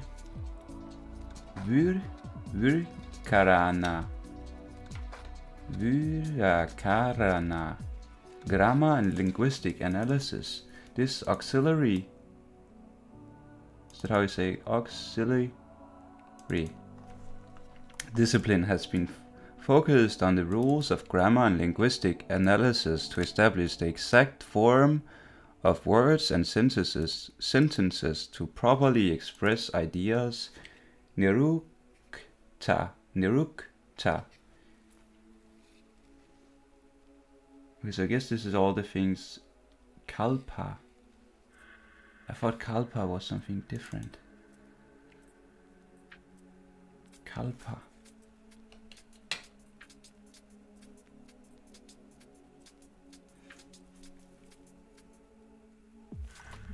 think it's also year or something.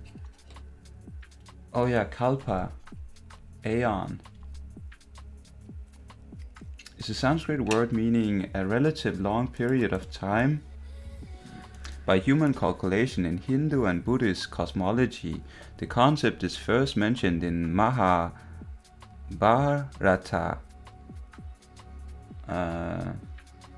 References to kalpa can be found in Bhagavad Gita,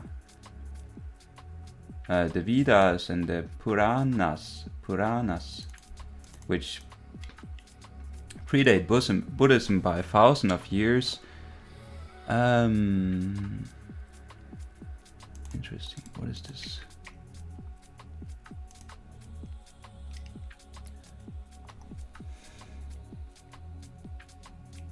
It's a 700-verse Hindu scripture in Sanskrit that is part of the Hindu epic Mahabharata.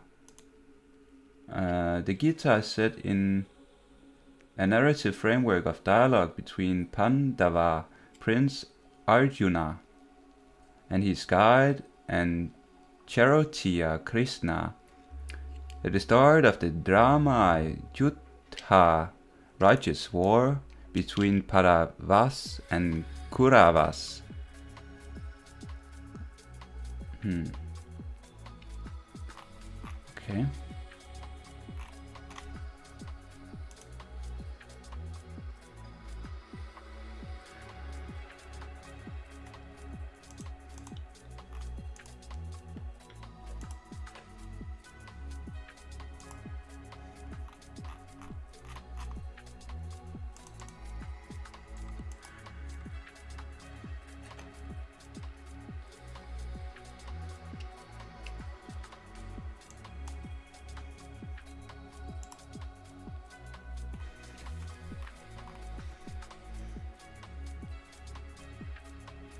Manuscripts. The Bhagavad Gita manuscript is found in the 6th book of Mahabharata manuscripts. Bhishma Parvan.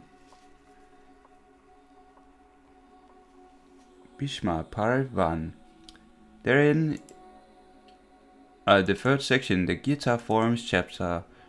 Maybe I don't.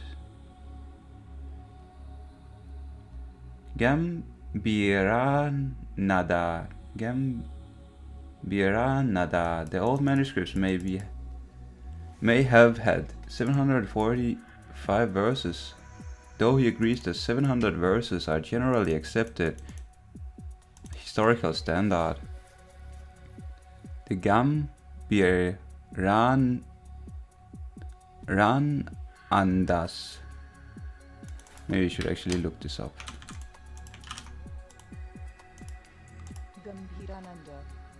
Gambhirananda's view is supported by a few versions of chapter 6 to 44 Mahabharata. Mahab. I guess it's Mahab, maybe. Mahabharata.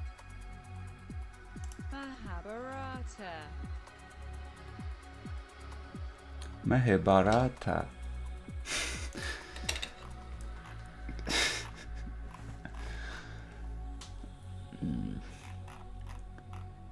What a fool, right? I guess I could always find these. Oh, Paris. Bhagavad Gita. But it's like French. I don't know French. It's too difficult.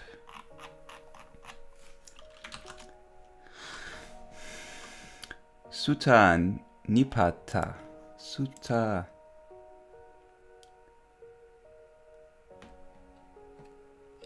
The Sutta Nipata, literally suttas falling down, is a Buddhist scripture, a sutta collection in the Khuddaka Nikaya, part of the Pali Canon of the Theravada Theravada Buddhism. All its suttas,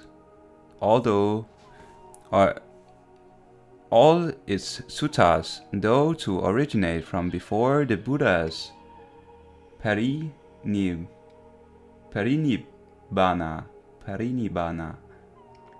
consist largely of verse, though some also contain some prose. How do you say this? Prose, okay.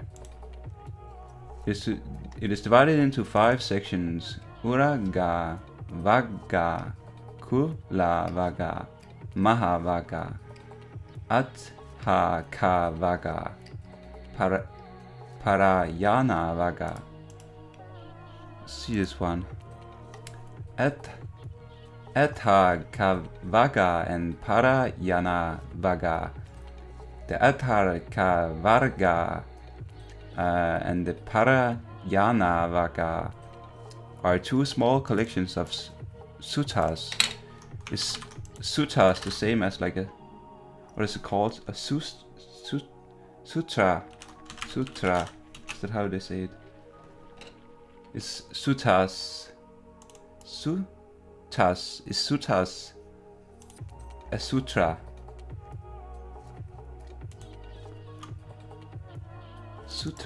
Sutra is a Sanskrit word meaning string or thread. In India literary traditions, it also refers to aphorism or a collection of aphorisms in the form of manual, or more broadly a condensed manual or text. They are a genre of ancient and medieval Indian texts found in the Hinduism, Buddhism and Jainism. Is that how you say it? Jainism, okay.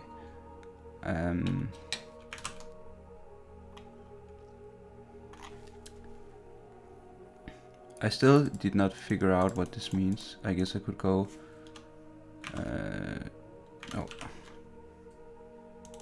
look it up. So suttas, sutra, list of suttas.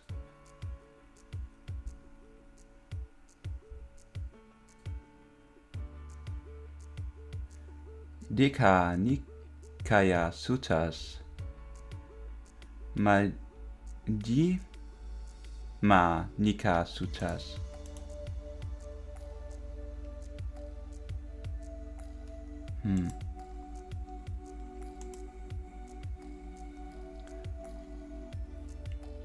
Okay, Dika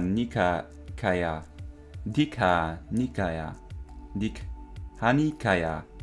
Maybe that's how you say it. Digha Nikaya. Digha Nikaya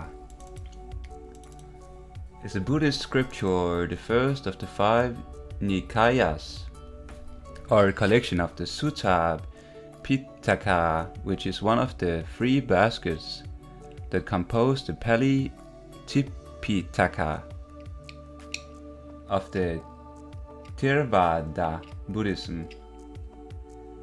Some of the most commonly referenced suttas from the Digha Nikaya. Is that how I say it? Digha Nikaya. Okay. Digha Nikaya. Digha include the Maha Parinibbana Suttas, which describes the final days of and death of the Buddha. There's Sigalovada Sutta Dien, in which the Buddha discusses ethics practices for lay followers, and the Samana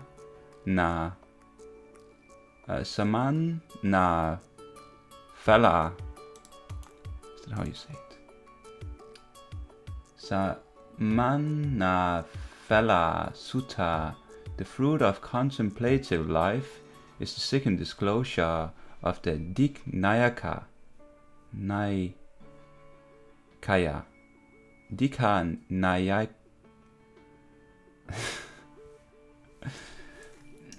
In terms of narrative, this discourse tells the story of the king Ajatasattu, son and successor of King Bimbisara of Magadha, who possessed Magadha, maybe that's how you say it, I don't know, who posed the following question to which lead Indian spiritual teachers. The following question to many leading Indian spiritual teachers: what is the benefit of living a contemplative life? After being dissatisfied with the answers provided by these other teachers, the king posed this question to the Buddha, whose answer motivated the king to become a lay follower of the Buddha. So what is a lay follower? Upasaka masculine, or upasika feminine, are from Sanskrit and Pali words for attendant. This is the title of followers of Buddhism or historical Gautama Buddha, who are not monks, nuns, no voice, monastics in the Buddhist order, and who undertake certain vows. In modern times they have connotation and dedicated their piety that it's best suggested by the terms such as lay devotee and devout lay follower. The 5 vows to be held in the upasakas are referred to as the 5 precepts.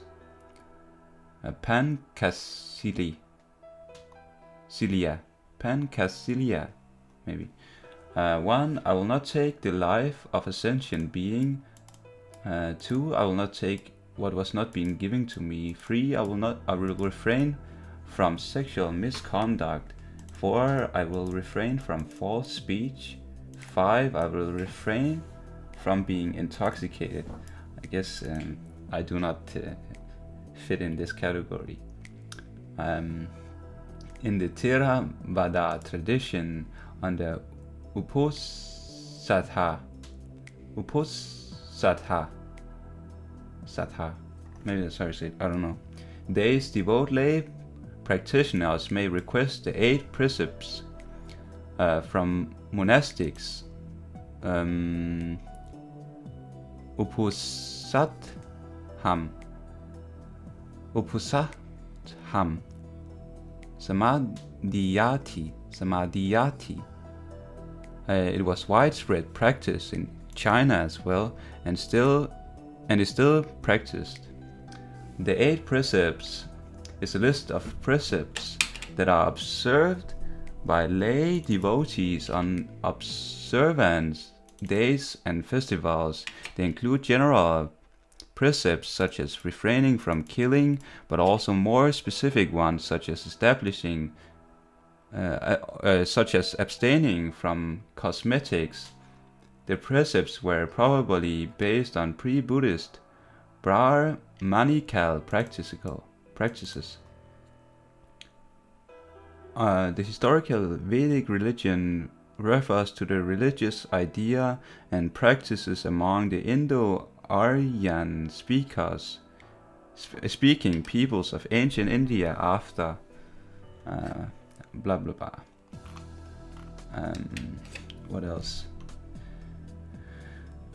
Saravaka. What does this mean? Saravarka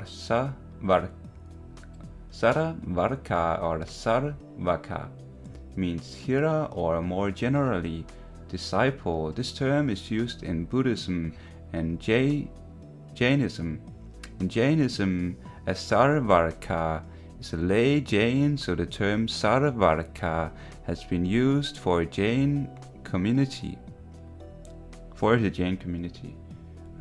It itself, for example, see Sarak and Saravagi. Saravargi. The Saravargi, Saraogi, Saraorgi, or Saravigi. Jain community, meaning a Jain Saravarka, is also known as the Kendil Valley. They originate from Kandila, a historical town in North Rajasthan, or Rajasthan. Yeah, the Saravargi community owes its name to the strong historical association with Jainism. Also technical, the term of Saravargi and Saravarka is applicable to all Jains. The Kendelval Jains is the only community that has used it extensively, although the term is sometimes also used by Jain Agrawals in Rajasthan.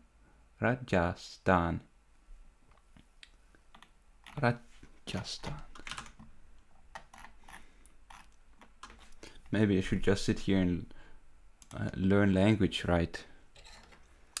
Bodhisattva. What do we do? Maybe I should stop. I didn't even bother putting the right title right for this. Anyways,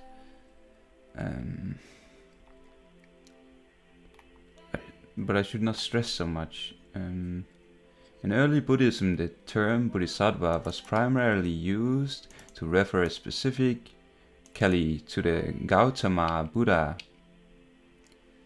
also known as the Siddhartha Gautama. Siddhartha Gautama. A contemporary of Mahavira.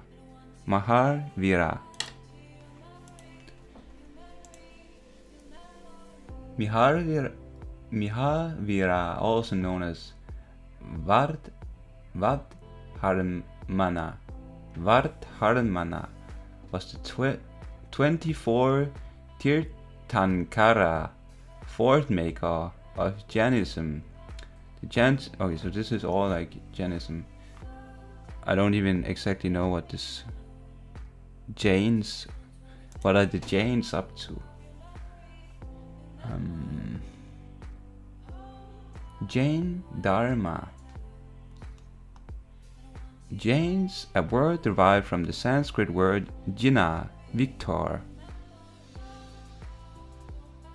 and connoting the path of victory in crossing over life streams of rebirths through an ethnical and spiritual life.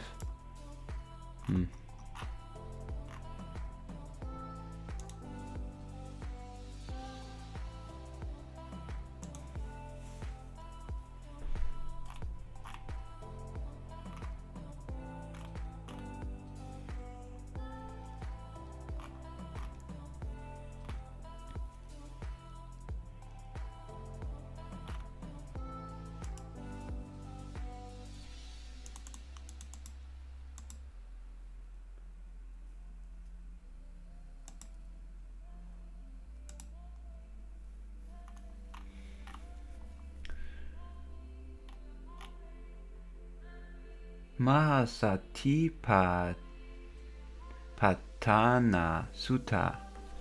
Mahasatipatthana. The basic of one of the Burmese Vipassana meditation. Siklovada Sutta, Singala Sutta, Singalaka Sutta, Atanatiya Sutta, Atanatas Ya Sutta, Deka Agama.